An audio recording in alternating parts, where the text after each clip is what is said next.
ဒီနေ့သာသနာတော်နှစ်2559ခုနှစ်ကောဇာတက္ကိ1385ခုနှစ်နေယုံလာဇန်6ရက်နေ့ညချအခါကာလမှာ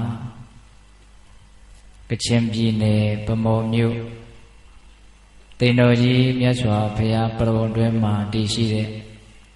ဓမ္မမမကပရိယတိဇာတနာကြီးတွင်မှာဆင်ញင်ကျင့်ပတဲ့ဓမ္မဒါနဓမ္မပူဇာတရားပွဲတပင်မှာဗန်းမော်မြို့သူမြို့သားများဦးစီးပြီးတော့ဓမ္မဒါနကုသိုလ်ရှင်များအဖြစ်နဲ့ဆောင်ရွက်ပြီးတော့ကျင့်ပကြတဲ့ဓမ္မဒါနကုသိုလ်ပွဲဖြစ်ပါတယ်။အဲ့ဒါဒီနေ့ညပိဿပေါင်းသူတော်ကောင်းတို့မြတ်စွာဘုရားဟောကြားတော်မူခဲ့တဲ့တရားဒေသနာတော်များကိုနာယူကြည်ညိုခွင့်ရကြတယ်။ဘုရားတို့လည်းပဲမြတ်စွာဘုရားဟောကြားတော်မူခဲ့တဲ့တရားဒေသနာတော်တို့ကိုဟောကြားခွင့်ရပါတယ်။ဒီတော့ဒီကနေ့ညဒကာကြီးဒကာမကြီးများကိုဦးဇင်းတို့ဗာတရားဟောမှလဲဆိုလို့ရှိရင်ခုတ်တကနိကေဣတိယပါဠိတော်မှာလာရှိတဲ့အက္ခိသုတ်တံကိုအခြေခံပြီးတော့ဒေါသမီးနဲ့မေတ္တာရေလို့တရားကောင်းစဉ်ပေးပြီးတော့ဟောပါမယ်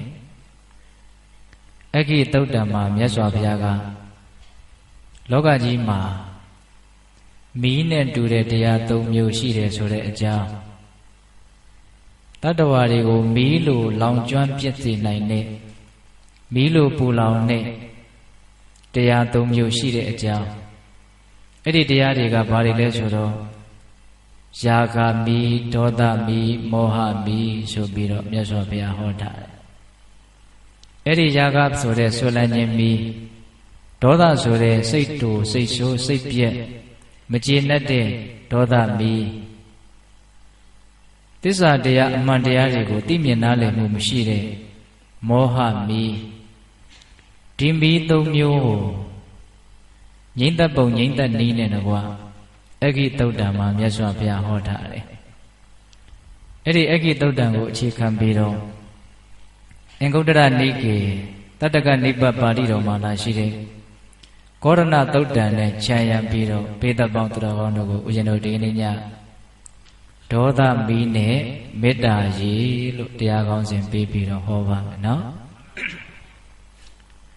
ဒီတရားတော်ကိုမဟောကြားသေးခင်မနာကြသေးခင်မှာတရားတော်အလုံးကိုဟောကြားတော်မူခဲ့တဲ့ဘုရားရှင်ကိုတော်မြတ်ရဲ့အင်မတန်အေးချမ်းကြည်လင်တော်မူတဲ့မဟာကရုဏာကိုသိစေရာတရားလုံးစုံကိုသိတော်မူမြင်တော်မူတဲ့သဗ္ဗညုတဉာဏ်ဒီဟုသောပညာကိုဒုမဟာကရုဏာကိုပညာကိုနှစ်ပါးစုံတို့ဖြင့်ပြည့်စုံတော်မူတဲ့ဘုရားရှင်ကိုတော်မြတ်ကိုယုတိမြတ်တို့ရှိခိုးပူဇော်ကြအောင်စို့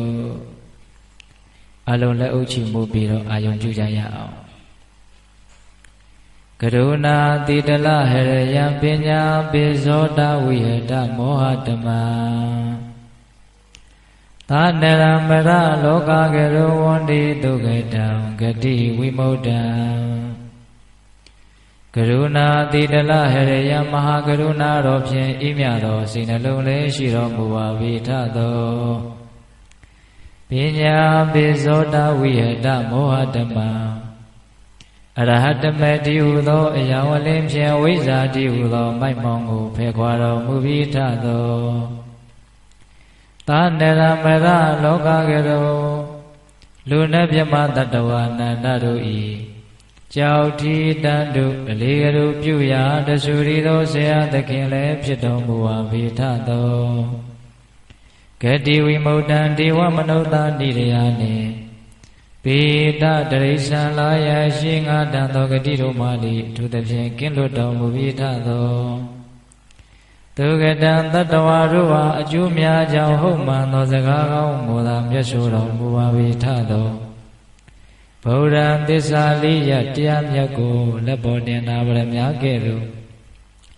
ပြတ်သားထင်းတဲ့သိမြင်ပေတတ်ဘုရားရှင်ကိုယ်တော်မြတ်ကြီးကိုမေယံတရားပုဂ္ဂိုလ်တရားနာပုဂ္ဂိုလ်ခေါ်ဆိုပညာပရမမမူ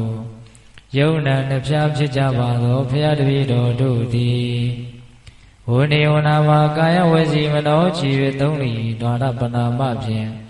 ဒုက္ခယုကျိုးလက်စုံမောဟရှိခိုးဥညွတ်ပါ၏မြတ်စွာဘုရား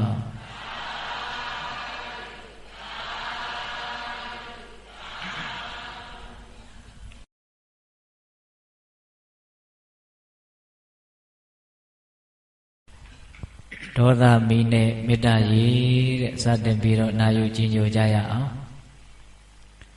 ရာဂဂိတဟတိမစ္စေရတေကာမေတုမုတ်စီတိဒေါသဂိပါဏဗျာပတိနရိပါဏတိပါတိနော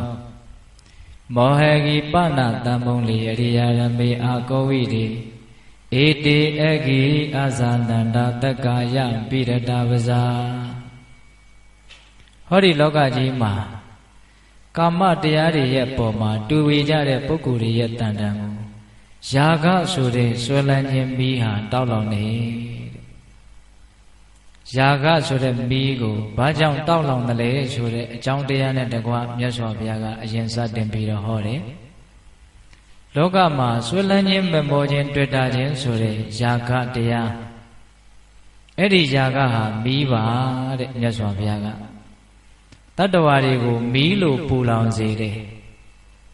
ပျက်စီးမှုတွေဖြင့်မီးလိုလောင်ကျွမ်းဖျက်ဆီးပြစ်နိုင်တဲ့အစွမ်းရှိတယ်ဒါကြောင့်ယာဂသည်မီးလို့ယာဂနဲ့မီးနဲ့ကိုတွဲပြီးတော့သုံးမထားဘူးလားသုံးထားတယ်ရာဂကိယာဂမီးပေါ့အဲ့ဒီယာဂမီးဟာတတ္တဝါတွေရဲ့တဏ္ဍာမှာဘာကြောင့်ဆွဲလောင်တယ်လဲဆိုလို့ရှိရင်ရတ္တိကာမေတုမုတ်ရှိတိတဲ့ကာမဂုဏ်အာယုန်ရဲ့အမှန်သဘောတရားကိုသိမြင်နားလည်ခြင်းမရှိဘဲနဲ့တွေ့ဝေတဲ့အတွက်ကြောင့်ယာဂဆိုတဲ့ဆွဲလန်းခြင်းမီးဟာတတ္တဝါတွေရဲ့တဏ္ဍာမှာဆွဲလောင်သွားတာဒါပထမမီးပေါ့နောက်ဒုတိယမီးကဒေါသဂိပဏဗျာပန္နိနရေပါဏာတိပါတိနောတတ္တဝါတွေရဲ့အသက်ကိုအသက်ချင်းအစရှိတဲ့မကောင်းတဲ့စိတ်ဓာတ်တွေနဲ့ဖောက်ပြန်တုန်လှုပ်ပြီးတော့စိတ်ဓာတ်တွေဖောက်ပြန်ပြီးတော့အင်မတန်ကြမ်းတမ်းခက်ထန်တဲ့ပုဂ္ဂိုလ်တွေရဲ့တဏ္ဍာမှာဒေါသဆိုတဲ့ပြစ်မှားတဲ့မီး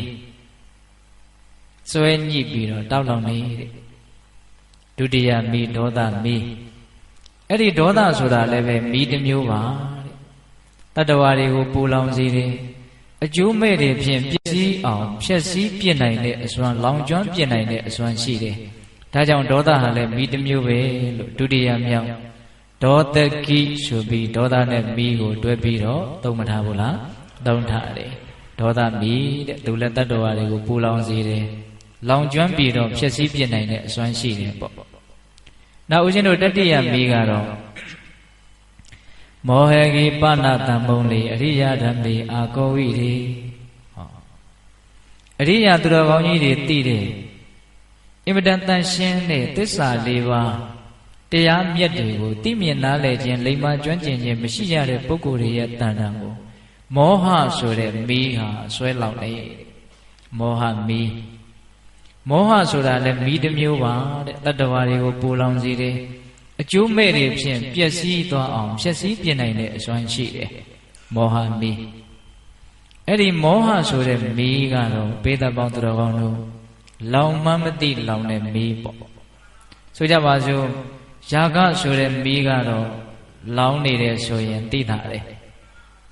နော်ယာဂဆိုတဲ့ဆွဲလန်းမှုမီးဆင်းရဲတဲ့ပင်ပန်းတဲ့ပူလောင်နေကိုမြင်လို့တဲ့ကိုဆွဲလန်းတဲ့ကိုမြင်လို့ရတဲ့ຢာတွေပျက်စီးတော့မဲ့အခါမျိုးမှာပို့ပြီးတော့ယာဂမီးဟာပြင်းပြင်းထန်ထန်ပူလောင်နေဆိုတာကိုသိလို့ရတယ်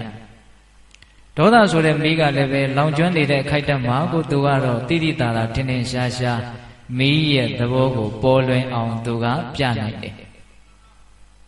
မောဟဆိုတဲ့မီးကြတော့ဒကာဓမ္မတို့ဦးဇင်းတို့တွေလောင်မှမသိလောင်ဒီမောဟမီးကတကယ်စင်စစ်ပို့လို့တောင်ကြောက်စရာကောင်းတယ်ဘာဖြစ်လို့လဲဆိုတော့ယာဂဆိုတဲ့ဆွဲလန်းခြင်းမီးဟာလည်းပဲမောဟမီးကိုအကြောင်းပြုပြီးတော့တောက်ရဒေါသဆိုတဲ့မကျေနပ်တဲ့မီးဟာလည်းပဲမောဟဆိုတဲ့မသိခြင်းမီးကိုပဲအကြောင်းပြုပြီးတော့တောက်ရတာဆိုလိုတာကမသိလို့သာလေဆွဲလန်းမှုဆိုတဲ့ယာဂမီးတောက်ကြတာမသိလို့သာလေမကျေနပ်ခြင်းဆိုတဲ့ဒေါသမီးတောက်ကြရတာတကယ်ကတော့ဒကာဓမ္မတို့ဦးဇင်းတို့မောဟမီးမတောက်အောင်တားနိုင်မယ်ဆိုရင်ယာဂမီးလည်းတောက်เสียအကြောင်းမရှိဘူးဒေါသမီးလည်းတောက်เสียအကြောင်းမရှိဘူးတကယ်စင်စစ်သဘာဝလောကကြီးထဲမှာသဘာဝတရားကြီးထဲမှာဆွဲလန်းเสียမမောเสียဆိုတာဘာမှရှိတာမဟုတ်သ ဘောတရားတွေပဲဖြစ်ပေါ်လာတဲ့အကြောင်းရှိတော့ဖြစ်ပေါ်လာကြတယ်ပြီးတော့ချုပ်ပြောက်သွားကြတယ်အဲ့ဒီအမှန်ကိုသိမယ်ဆိုလို့ရှိရင်ဆွဲလန်းခြင်းဆိုတဲ့ຢာဂာမိတောက်ပါမလားမတောက်ဘူးခုတော့အဲ့ဒီအမှန်တရားကိုမသိတဲ့အတွက်ကြောင့်ဆွဲလန်းတရားလို့ထင်မိတဲ့အခါမှာဆွဲလန်းခြင်းဆိုတဲ့ຢာဂာမိတောက်မလာဘူးလားတောက်လာတယ်ဟုတ်ရဲ့လားကဲတခါဥဒ္ဒနို့ဒီသဘာဝတရားတွေထဲမှာမကျေနပ်เสียဆိုတာတကယ်တမ်းကရှိတာမဟုတ်ယုံ nant ဆိုတာသဘောလေးပဲသဘောလေးတဲ့ကောင်းဆုံးမရှိကောင်းဆုံးမရှိကြိုက်မုံမပေါ်ကြိုက်မုံမပေါ်ပြောပြမလို့စရှိသဖြင့်ဦးဇင်းတို့ဆရာကြီးဦးလက်သိန်းဟောထားတာကိုငယ်ငယ်တုန်းကကြားဘူးတယ်ပိဿတို့လည်းကြားဘူးပဲထင်ပါတယ်ယုံ nant ဆိုတာသဘောလေးပဲအဲ့ဒီသဘာဝတရားတွေထဲမှာတကယ်တမ်းကစိတ်တူစရာစိတ်ဆိုးစရာဆိုတာပါတာမဟုတ်ဖြစ်เสียအကြောင်းရှိလို့ဖြစ်လာတယ်ပြီးတော့ချုပ်ပြောက်သွားကြတယ်တကယ်လို့သာအဲ့ဒီအချက်ကိုသိမြင်နားလည်အောင်ကြိုးစားပြီးတော့မောဟမီးတောက်ကိုတောက်ခွင့်မရအောင်ငြိမ့်သက်နိုင်မယ်ဆိုရင်မကျေနပ်ခြင်းဆိုတဲ့ဒေါသမီးတောက်เสียအကြောင်းရှိပါမလားမရှိဘူးအဲ့တော့ဦးဇင်းတို့အကျဉ်းမြင်နားလည်အောင်ပြောရရင်မသိလို့သာဆွဲလန်းကြတာမသိလို့သာလည်းစိတ်တူကြတာအဲ့တော့ຢာဂမီးပဲဖြစ်ဖြစ်ဒေါသမီးပဲဖြစ်ဖြစ်မောဟမီးဆိုတာကိုအကြောင်းပြုပြီးတော့တောက်လောင်ကြရတာဆိုတာမထင်ရှားဘူးလားထင်ရှားတယ်ဒါကြောင့်မီးသုံးပါးထဲမှာမောဟမီးကအဓိကအရေးကြီးတဲ့အနေအထားမှာရှိမနေဘူးလားရှိနေတယ်အဲ့တော့ဒီမှာတော့မြတ်စွာဘုရားကအရိယဓမ္မေအာကောဝိတွေ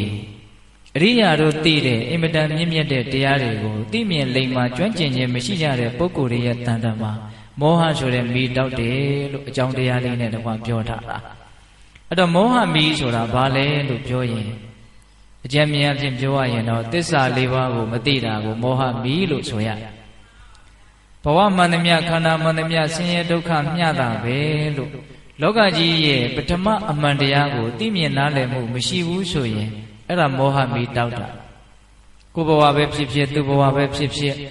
ကိုယ်ခန္ဓာပဲဖြစ်ဖြစ်သူ့ခန္ဓာပဲဖြစ်ဖြစ်ဘသူဘဝဘသူခန္ဓာမျိုးမဆိုတကယ်စင်စစ်ဆင်းရဲဒုက္ခမျှတာလို့မသိဘူးဆိုလို့ရှိရင်အဲ့ဒါဘာမီးခေါ်မလို့မောဟမီးဒါပထမအမှန်တရားကိုမသိတာနော်နောက်ဦးဇင်းတို့လောကကြီးရဲ့ဒုတိယအမှန်တရားရှိတယ်သမုဒယသစ္စာပေါ့စာလို့ပြောရရင်နော်အဲ့ဒီဒုတိယအမှန်တရားကဘာလဲလိုချင်တယ်ရချင်တယ်ဖြစ်ချင်တယ်ဆိုတဲ့တဏှာလောဘသည်ဆင်းရဲဒုက္ခကိုဖြစ်စေတတ်တဲ့တရားဆိုတဲ့အချက်နော်ဒုက္ခဆိုတာလောဘကြောင့်ဖြစ်တာလို့သိရဆင်းရဲဒုက္ခတွေဟာလောဘကြောင့်ဖြစ်တာလို့မသိဘူးမမြင်ဘူးဆိုရင်အဲ့ဒါဘာမီးတောင်း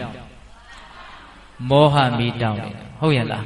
ဒါကြောင့်ဆင်းရဲဒုက္ခတွေဟာသူ့ကြောင့်ဖြစ်တာလည်းမဟုတ်ဘူးငါကြောင့်ဖြစ်တာလည်းမဟုတ်ဘူးလိုချင်တယ်ရချင်တယ်ဖြစ်ချင်တယ်ဆိုတဲ့လောဘကြောင့်ဖြစ်တာလို့ဒုတိယအမှန်တရားကိုသိမြင်နားလည်အောင်ကြိုးစားဖို့မလိုဘူးလားလိုတယ်နောက်ဦးဇင်းတို့တတိယအမှန်တရားនិရောဓသစ္စာနိဗ္ဗာန်ဘာကိုပြောတာတော့နိဗ္ဗာန်ဆိုတာလောဘချုပ်ရာနိဗ္ဗာန်လို့ပြောတာတနည်းအားဖြင့်လောဘချုပ်ခြင်းသည်ပင်ဒုက္ခချုပ်ခြင်းပဲလောဘမချုပ်ဖဲနဲ့ဒုက္ခမချုပ်နိုင်ဘူးလောဘချုပ်မှဒုက္ခချုပ်တာလို့တတိယလောကကြီးရဲ့အမှန်တရားကိုនិရောဓသစ္စာကိုအဲ့ဒါလောက်လေးတော့သိမြင်နားလည်ထားဖို့မလိုဘူးလားလိုတယ်အဲ့ဒါကိုမသိဘူးဆိုရင်လည်းဘာလို့မောဟမီးဟောနောက်ဦးဇင်းတို့လောကကြီးရဲ့စတုထအမှန်တရားအဲ့ဒါကဘာလဲဆိုတော့မဂ်ကင်၈ပါးအကျင့်မြတ်တရားသီးသားလေးဒုက္ခကိုချုပ်စေတဲ့တခုတည်းသောနိလန်းပဲလို့မဂ်ကင်၈ပါးရဲ့ဒုက္ခချုပ်စေနိုင်စွမ်းအစွမ်းတတ္တိဂုဏ်ကြီးကိုသိမြင်နားလည်ရဟုတ်လားဒုက္ခချုပ်အောင်တခြားနည်းတွေနဲ့လုပ်လို့မရဘူးလောကကြီးမှာဒုက္ခချုပ်သွားစေတဲ့တခုတည်းသောနိလန်းဟာမဂ်ကင်၈ပါးအကျင့်မြတ်တရားပဲလို့မဂ်ကင်၈ပါးရဲ့စွမ်းရည်တတ္တိကိုသိမြင်နားလည်ဖို့မလိုဘူးလားလိုတယ်ဒီပြင်နည်းတွေဖြင့်ဒုက္ခချုပ်ဖို့အတွက်တရားဓမ္မတို့ဦးဇင်းတို့ဘုဒ္ဓသင်တဘာဝကြိုးစားနေကြတာတွေတော့ရှိတာပေါ့ဟုတ်လားဘယ်နည်းနဲ့ပဲကြိုးစားမဂ်ကင်၈ပါးတရားမြတ်ဒေသနာနဲ့မညီဘူးဆိုရင်အဲ့ဒါဒုက္ခချုပ်ကြောင်းနိလန်းကောင်းလို့ပြောလို့မရအောင်အဲ့တော့လောကကြီးမှာဒုက္ခကိုတကယ်ချုပ်စေတာဟာမဂ်ကင်၈ပါးအကျင့်မြတ်တရားတစ်ခုသာလျှင်ရှိတယ်လို့သိမြင်နားလည်မှသာလေမောဟမီးဟာငြိမ်းမယ်ပေါ့ဟုတ်လားအဲ့တော့ဦးဇင်းတို့ဒီသစ္စာလေးပါးတရားဒေသနာကိုသိမြင်နားလည်မှုမရှိတာကိုဘာခေါ်မလို့မောဟ အဲ့ဒါလို့မီးသုံးပါးတတ္တဝါတွေရဲ့တဏ္ဍာမှာလောင်ကျွမ်းနေတယ်တဲ့မြတ်စွာဘုရားကဒါကိုရည်ရွယ်ပြီးတော့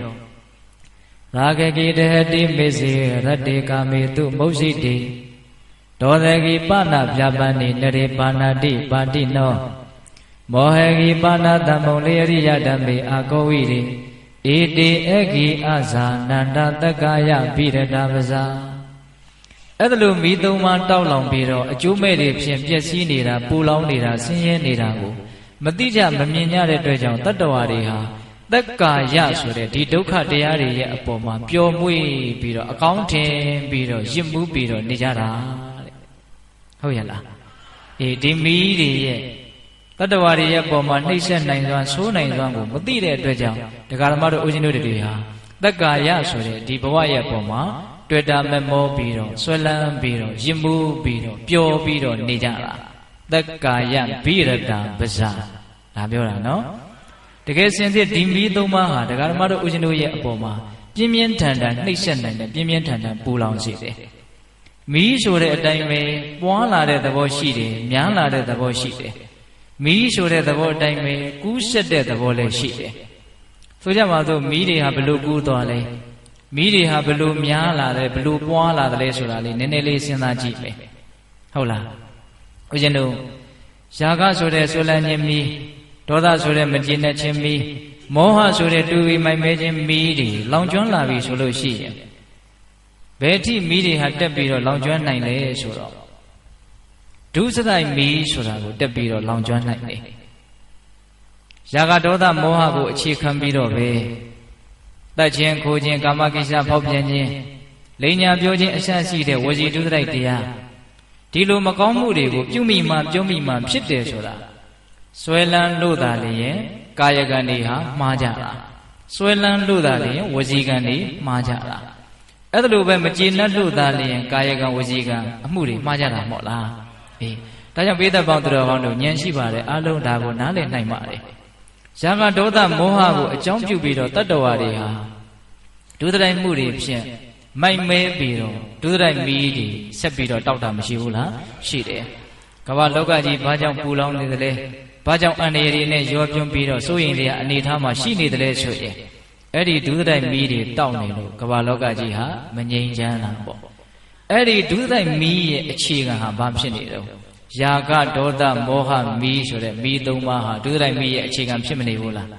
ဖြစ်နေတယ်နော်ယာကဒေါသမောဟမီးတွေတောက်ပများလာရင်ဒုစရိုက်မီးတောက်เสียအကြောင်းမရှိဘူးလားရှိတယ်အဲ့ဒါလို့ဒုစရိုက်မီးတွေတောက်လာပြီဆိုလို့ရှိရင်အပယ်လေးပါးမီးဆိုတာဆက်ပြီးတော့တောက်တယ်အဲ့ဒါကတော့မီးထဲမှာအပြင်းဆုံးအဝီစီမီးပေါ့နော်ဒီထိသူကဆက်ပြီးတော့ဆွဲညှိသွားတာလောင်ကျွမ်းသွားတာဒါကိုမြတ်စွာဘုရားကရည်ရွယ်ပြီးတော့နော်ဘာဆက်ပြီးတော့ဟောတယ်လဲဆိုတော့ဒီယာကဒေါသမောဟမီးတောက်တွေကိုအကြောင်းပြုပြီးတော့ငရဲမီးဆိုတာတောက်ရတယ်တဲ့တိရစ္ဆာန်မီးဆိုတာတောက်ရတယ်အပယ်လေးပါးမီးဆိုတာတောက်ရတယ်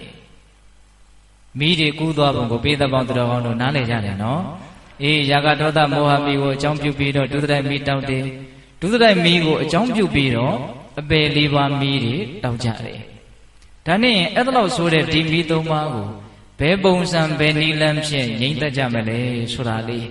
အဲ့ဒါဒီဒေသနာမှာပဲမြတ်စွာဘုရားကအနှစ်ချုပ်ကလေးပြောထားတယ်ယေစရတ္တိန်တိဝါယုတ်တာသမ္မာသမ္ဗုဒ္ဓသာသနေတေနိဗ္ဗာပင်တိရာဂကိနိစ္စံအတုဝတင်ကြီးနောဒေါသကိပါဏမေတ္တာယနိဗ္ဗာပင်တိနရုတ္တမ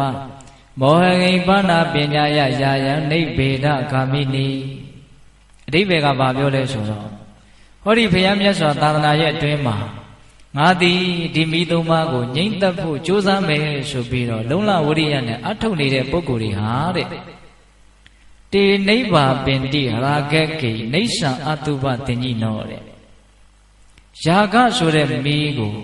အတုပဒီဟုသောအတုပဘာဝနာဒီဟုသောရေဖြင့်ငြိမ့်သက်ကြ၏တဲ့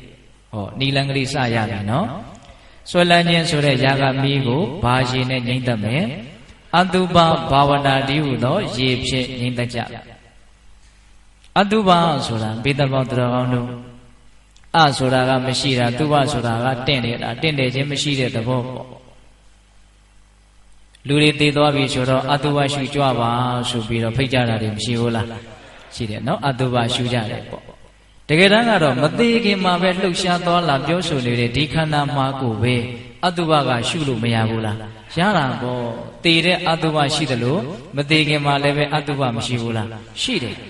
အဲ့တော့အတုပတရားတွေဟာတကယ်စင်စစ်ဒကာဓမ္မတို့ဦးဇင်းတို့တာမန်မျက်စိနဲ့တောင်သိနိုင်မြင်နိုင်တဲ့အနေအထားမှာမရှိဘူးလားရှိတာပေါ့တာမန်မျက်စိနဲ့တောင်သိနိုင်တယ်ဒါပေမဲ့ဒါကလည်းပဲ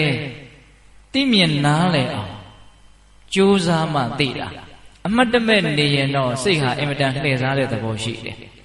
မျက်စိနဲ့ကြောင်ကြောင်ကြီးမြင်နေရတဲ့ဒီကိစ္စမှာတောင်မှနားမလည်ပဲရှိတတ်တယ်ဒကာဓမ္မတို့ဦးဇင်းတို့ပုထုသင်ရဲ့စိတ်ဆိုတာကအင်မတန်လှည့်စားတာနော်ဝိညာမာယူပမာနင်္စဝိညာဏစိတ်ဟာမျက်လှည့်ဆရာနဲ့အလွန်တူတယ်လို့ပြောထားတာလည်းကြားဘူးတယ်မဟုတ်လားကြားဘူးတယ်အဲ့တော့ဘလို့လှည့်စားသလဲဆိုတော့အတုပဆိုတာထင်ရှားပါလျက်နဲ့တုပလို့ထင်မိအောင်ထင်တာတွေမရှိဘူးလားရှိတယ်ဟိုဦးဇင်းတို့ကျမ်းဂန်တွေထဲမှာစိတ်ရဲ့လှည့်စားပုံကလေးကိုပြောထားတာတခုရှိတယ်ဟိုတပင်လုံးရဲနေအောင်ပွင့်နေတဲ့ပေါက်ပင်ကြီးတပင်ရဲ့အောက်မှာနော်တော်ကွေးတကောင်မြေကွေးတကောင်ကအဲ့ဒီပေါက်ပွင့်နေကိုအသားသေးတွေအသားခဲတွေလို့ထင်ပြီးတော့အောက်ကနေထိုင်ပြီးတော့မျောနေတယ်တဲ့အဲ့ဒါလေးတစ်ချက်ဝေးလိုက်တော့အဲ့ဒီရဲနေတဲ့ပေါက်ပွင့်နေတဲ့ကတပွင့်တလေးအောက်ကိုပြုတ်ကျလာအဲ့ဒီမှာအသားတုံးတုံးတော့ပြုတ်လာပြီဆိုပြီးတော့အတင်းပြေးပြီးတော့ဟတ်တယ်တဲ့အဲ့ဒီခွေကဟတ်ကြည့်လိုက်တော့မှဟာငါထင်တိုင်းဒါကအသားတုံးမဟုတ်ပဲကိုဘာမှစားမရတဲ့သုံးမရတဲ့အရာပဲလို့သူသိတယ်ဒါပေမဲ့ခွေးဆိုတော့စဉ်းစားဉာဏ်ကမရှိတော့အောက်ကျလာတာတဲ့နာအသုံးမကျတာနဲ့တူရဲ့အပေါ်မှာရှိတာတွေကတော့အသားတွေပဲနဲ့တူရဲ့လို့ဆက်ပြီးတော့အထင်မှားပြီးတော့မျောနေပြန်တာပဲတဲ့တကယ်ဆိုရင်တော့ဒီအပွင့်ကျလာတဲ့ဒါဟာသုံးမရတဲ့အရာလို့သိမယ်ဆိုရင်အပေါ်ရဟာတွေလည်းဒီတိုင်းနေမှာပဲလို့သိစရာမကောင်းဘူးလားကောင်းတယ်သို့တော်မြေခွေးကတော်ခွေးကအဲ့လိုသိသလားမသိဘူးအဲ့လိုပဲပုထုဇဉ်တတ္တဝါတွေဟာလည်းပဲခန္ဓာကိုယ်ကပြုတ်ကျလာတဲ့အရာတွေကိုသာလေဒါဟာမတင့်တယ်တဲ့အရာတွေရွှန်ရှားဖွယ်ရာတွေဆက်ဆုပ်ဖွယ်ရာတွေလို့ထင်ကြတာတဲ့ခန္ဓာကိုယ်ပေါ်မှာတွဲကပ်နေတဲ့အချိန်မှာတော့အဲ့ဒါကိုမတင့်တယ်တဲ့အရာဆက်ဆုပ်เสียရလို့မထင်ကြဘူးတဲ့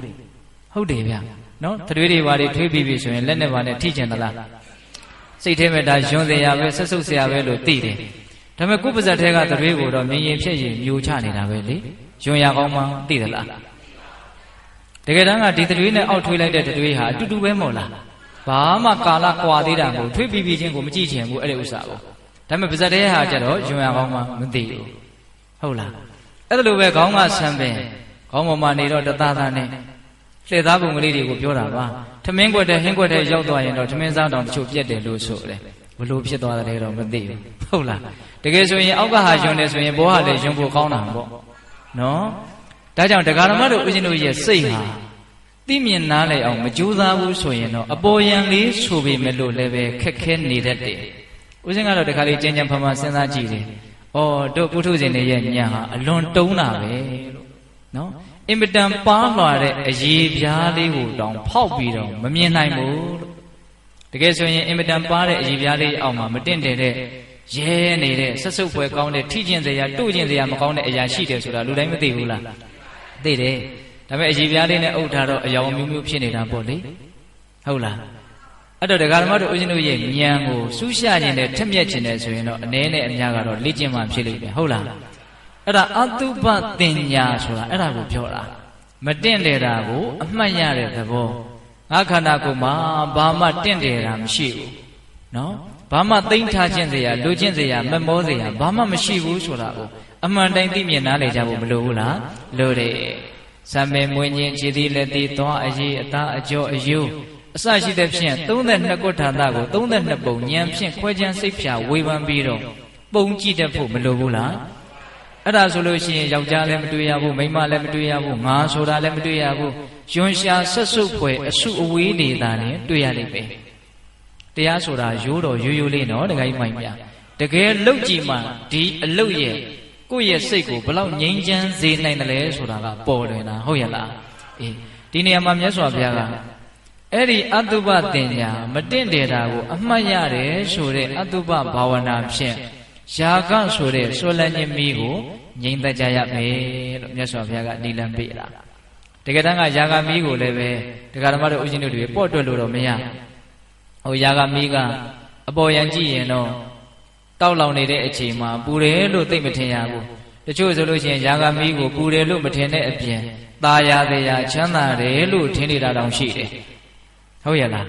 နော်ဆွဲလန်းခြင်းမီးကိုဆွဲလန်းနေရတာကိုပဲအရသာတစ်မျိုးဆိုပြီးတော့ဒါနဲ့ကြည်နူးပြီးတော့နေကြတာမရှိဘူးလားဆွဲလန်းခြင်းမီးကဘယ်အချိန်မှသူကအကြီးအကျယ်သူ့ရဲ့အစွမ်းတတ္တိကိုပြလာနိုင်လဲဆိုရင်ကိုဆွဲလန်းထားတဲ့အရာပျက်စီးတဲ့အချိန်မှာသူဟာသူ့ရဲ့အစွမ်းတတ္တိကိုအကြီးအကျယ်ပြလိုက်မယ်အဲ့ဒီအချိန်မှာတရားဓမ္မတို့ဘလောက်ပူရတယ်လဲဆိုတာအင်မတန်ထင်ရှားတယ်ဒါကြောင့်ဆွဲလန်းခြင်းမီးဆိုတာကိုလည်းပေါ့တွက်လို့တော့မရဘူးအတုပဘာဝနာဖြင့်ကြိုးစားပြီးတော့ငြိမ့်သက်ကြဖို့မလိုဘူးလားလိုတယ်အဲ့ဒါဆွဲလန်းခြင်းယာဂမီးကိုအတုပဘာဝနာဖြင့်ငြိမ့်သက်ဖို့နောက်ဦးဇင်းတို့ဒုတိယဒေါသကိဉ္ပါဏမေတ္တာယနိဗ္ဗာပင်တိနရုဒ္ဓမဒါကလေးကိုဒီကနေ့ဦးစားပေးပြီးတော့ပြောရတာဒေါသကိဉ္ပါဏမေတ္တာယနိဗ္ဗာပင်တိနရုဒ္ဓမဒေါသဆိုတဲ့မိကိုမေတ္တာတည်းဟူသောရေဖြင့်ငြိမ့်သက်ဖို့ကြိုးစားရမယ်လို့မြတ်စွာဘုရားကဒုတိယနိလန်းကိုဆက်ပြီးတော့ညွှန်ကြားအတပိသပေါင်းတော်ဟောင်းတို့တရားကောင်းစဉ်ပေးထားတာကဘာတဲ့တော့ဒေါသမီးနဲ့မေတ္တာရေလို့တရားကောင်းစဉ်ပေးထားတာနော်အဲ့တော့ဒေါသဆိုတာမီးပါဆိုတာလေးကိုပထမကြည်ကြည်ပြန့်ပြန့်နားလည်မယ်ဆိုရင်ဒီဒေါသမီးကိုငြိမ့်သက်ဖို့ကြိုးစားတဲ့နေရာမှာပို့ပြီးတော့စိတ်တက်တည်ဟာအားဖြစ်လိမ့်မယ်ဟုတ်လားဒေါသရဲ့အပြစ်ကိုမြင်ဖို့မေတ္တာရဲ့အကျိုးကျေးဇူးကိုမြင်ဖို့ကျမ်းဂန်နေတဲ့မှာမေတ္တာတရားကိုပွားများဖို့ကြိုးစားတဲ့နေရာမှာမေတ္တာရဲ့အကျိုးဒါကိုသိမြင်နားလည်ဖို့လိုတယ်ဆိုပြီးတော့ညွှန်ကြားထားတာရှိတယ်ဒေါသမီးကိုငြိမ့်သက်တဲ့နေရာမှာလည်းပဲဒေါသရဲ့အပြစ်တွေကိုတတ်နိုင်သမျှမြင်ဖို့ကြိုးစားရမယ်ဆိုတာကိုလည်းမြတ်စွာဘုရားညွှန်ကြားထားတာရှိတယ်ဒါကြောင့်ပိဿပေါင်းသူတော်ကောင်းတို့ဒေါသမီးကိုမေတ္တာရည်ဖြင့်ငြိမ့်သက်ဖို့ကြိုးစားတဲ့နေရာမှာကြိုးစားခြင်းစိတ်ပုံမထက်သန်လာအောင်ဒေါသဆိုတဲ့မီးရဲ့တတ္တဝါတွေရဲ့ပုံမှာအင်မတန်ဆိုးနိုင်တဲ့အစွမ်းတတ္တိတွေကိုတတ်နိုင်သမျှနားလည်ထားကြဖို့ကြာဝနာဝရှိထားကြဖို့တော့လိုမယ်လို့ထင်တယ်ဟုတ်ရဲ့လားဒါကြောင့်ဦးဇင်းတို့အင်္ဂုတ္တပါဠိတော်မှာလာရှိတဲ့ကောဒနာသုတ်တံဆိုတာကိုအခြေခံပြီးတော့ဒေါသဆိုတာတတ္တဝါတွေကိုဘလောက်နှိပ်စက်နိုင်တယ်လဲဘလောက်အကျိုးမဲ့ဖြင့်ပျက်စီးအောင်ဖျက်ဆီးနိုင်တယ်လဲဆိုတာလေးကိုပြောကြည့်မယ်ဟုတ်လားကောဒနာသုတ်တံမှာမြတ်စွာဘုရားကဒေါသတရားဟာဘလောက်ဆိုးရသလဲဒေါသရဲ့အပြစ်တွေဟာဘလောက်များသလဲဆိုတာကိုတစ်ဖက်လှည့်ကလေးနဲ့မြတ်စွာဘုရားဟောထားတယ်အဲ့ဒီသုတ်တံမှာဒေါသရဲ့အပြစ်ကို9မျိုးလောက်မြတ်စွာဘုရားဟောထားတယ်သိလားဒေါသရဲ့အပြစ်ကိုဘယ်နှမျိုးလောက်ဟောထားတယ်9မျိုးလောက်ဟောထားတယ်အဲ့ဒီသုတ်တံကိုဦးဇင်းတို့ညောင်လေးပင်တော်ဝဆရာကြီးကလင်္ကာလေးတစ်ပုဒ်စီပြီးတော့ပြည့်ပြည့်စုံစုံအတူချုပ်ပြီးတော့ပြောထားတယ်နော်အချက်လက်တွေအကုန်ပါတယ်ဒါပေမဲ့လင်္ကာလေးတစ်ပုဒ်ထဲနဲ့ပြောထားတာအဲ့ဒီလင်္ကာလေးကိုရွတ်ပြီးတော့ဦးဇင်းတို့ရှင်းပြမယ်နော်အယုတ်ဆိုးစီတွေ့စီဆင်းရဲကိုချိုးနေ၍ပြက်ကွက်စီစိမ်ချွေရမိန်လည်းရဲ့မိတ်ဆက်ပြက်လက်အပဲဖြစ်9ရန်သူကြိုက်ဒါကလေးမများဘူးသိလားဒီလင်္ကာလေးကတော့ပြီးရင်ပိဿပေါင်းသူတော်ကောင်းတို့ရသွားကြမယ်လို့ဦးဇင်းကထင်ပါတယ်ဦးဇင်းကထက်ချီတလဲလဲရွတ်ပြီးတော့ပြောမှာနော်ပြီးလို့ရှိရင်အဲ့ဒါအလို့ဆိုကြည့်ရမယ်ဟုတ်လားအယုတ်ဆိုးစီတွေ့စီဆင်းရဲကိုချိုးနေ၍ပြက်ကွဲစီစိမ်ချွေရမိန်လည်းရဲ့မိတ်ဆက်ပြက်လက်အပဲဖြစ်9ရန်သူကြိုက်လောကကြီးမှာ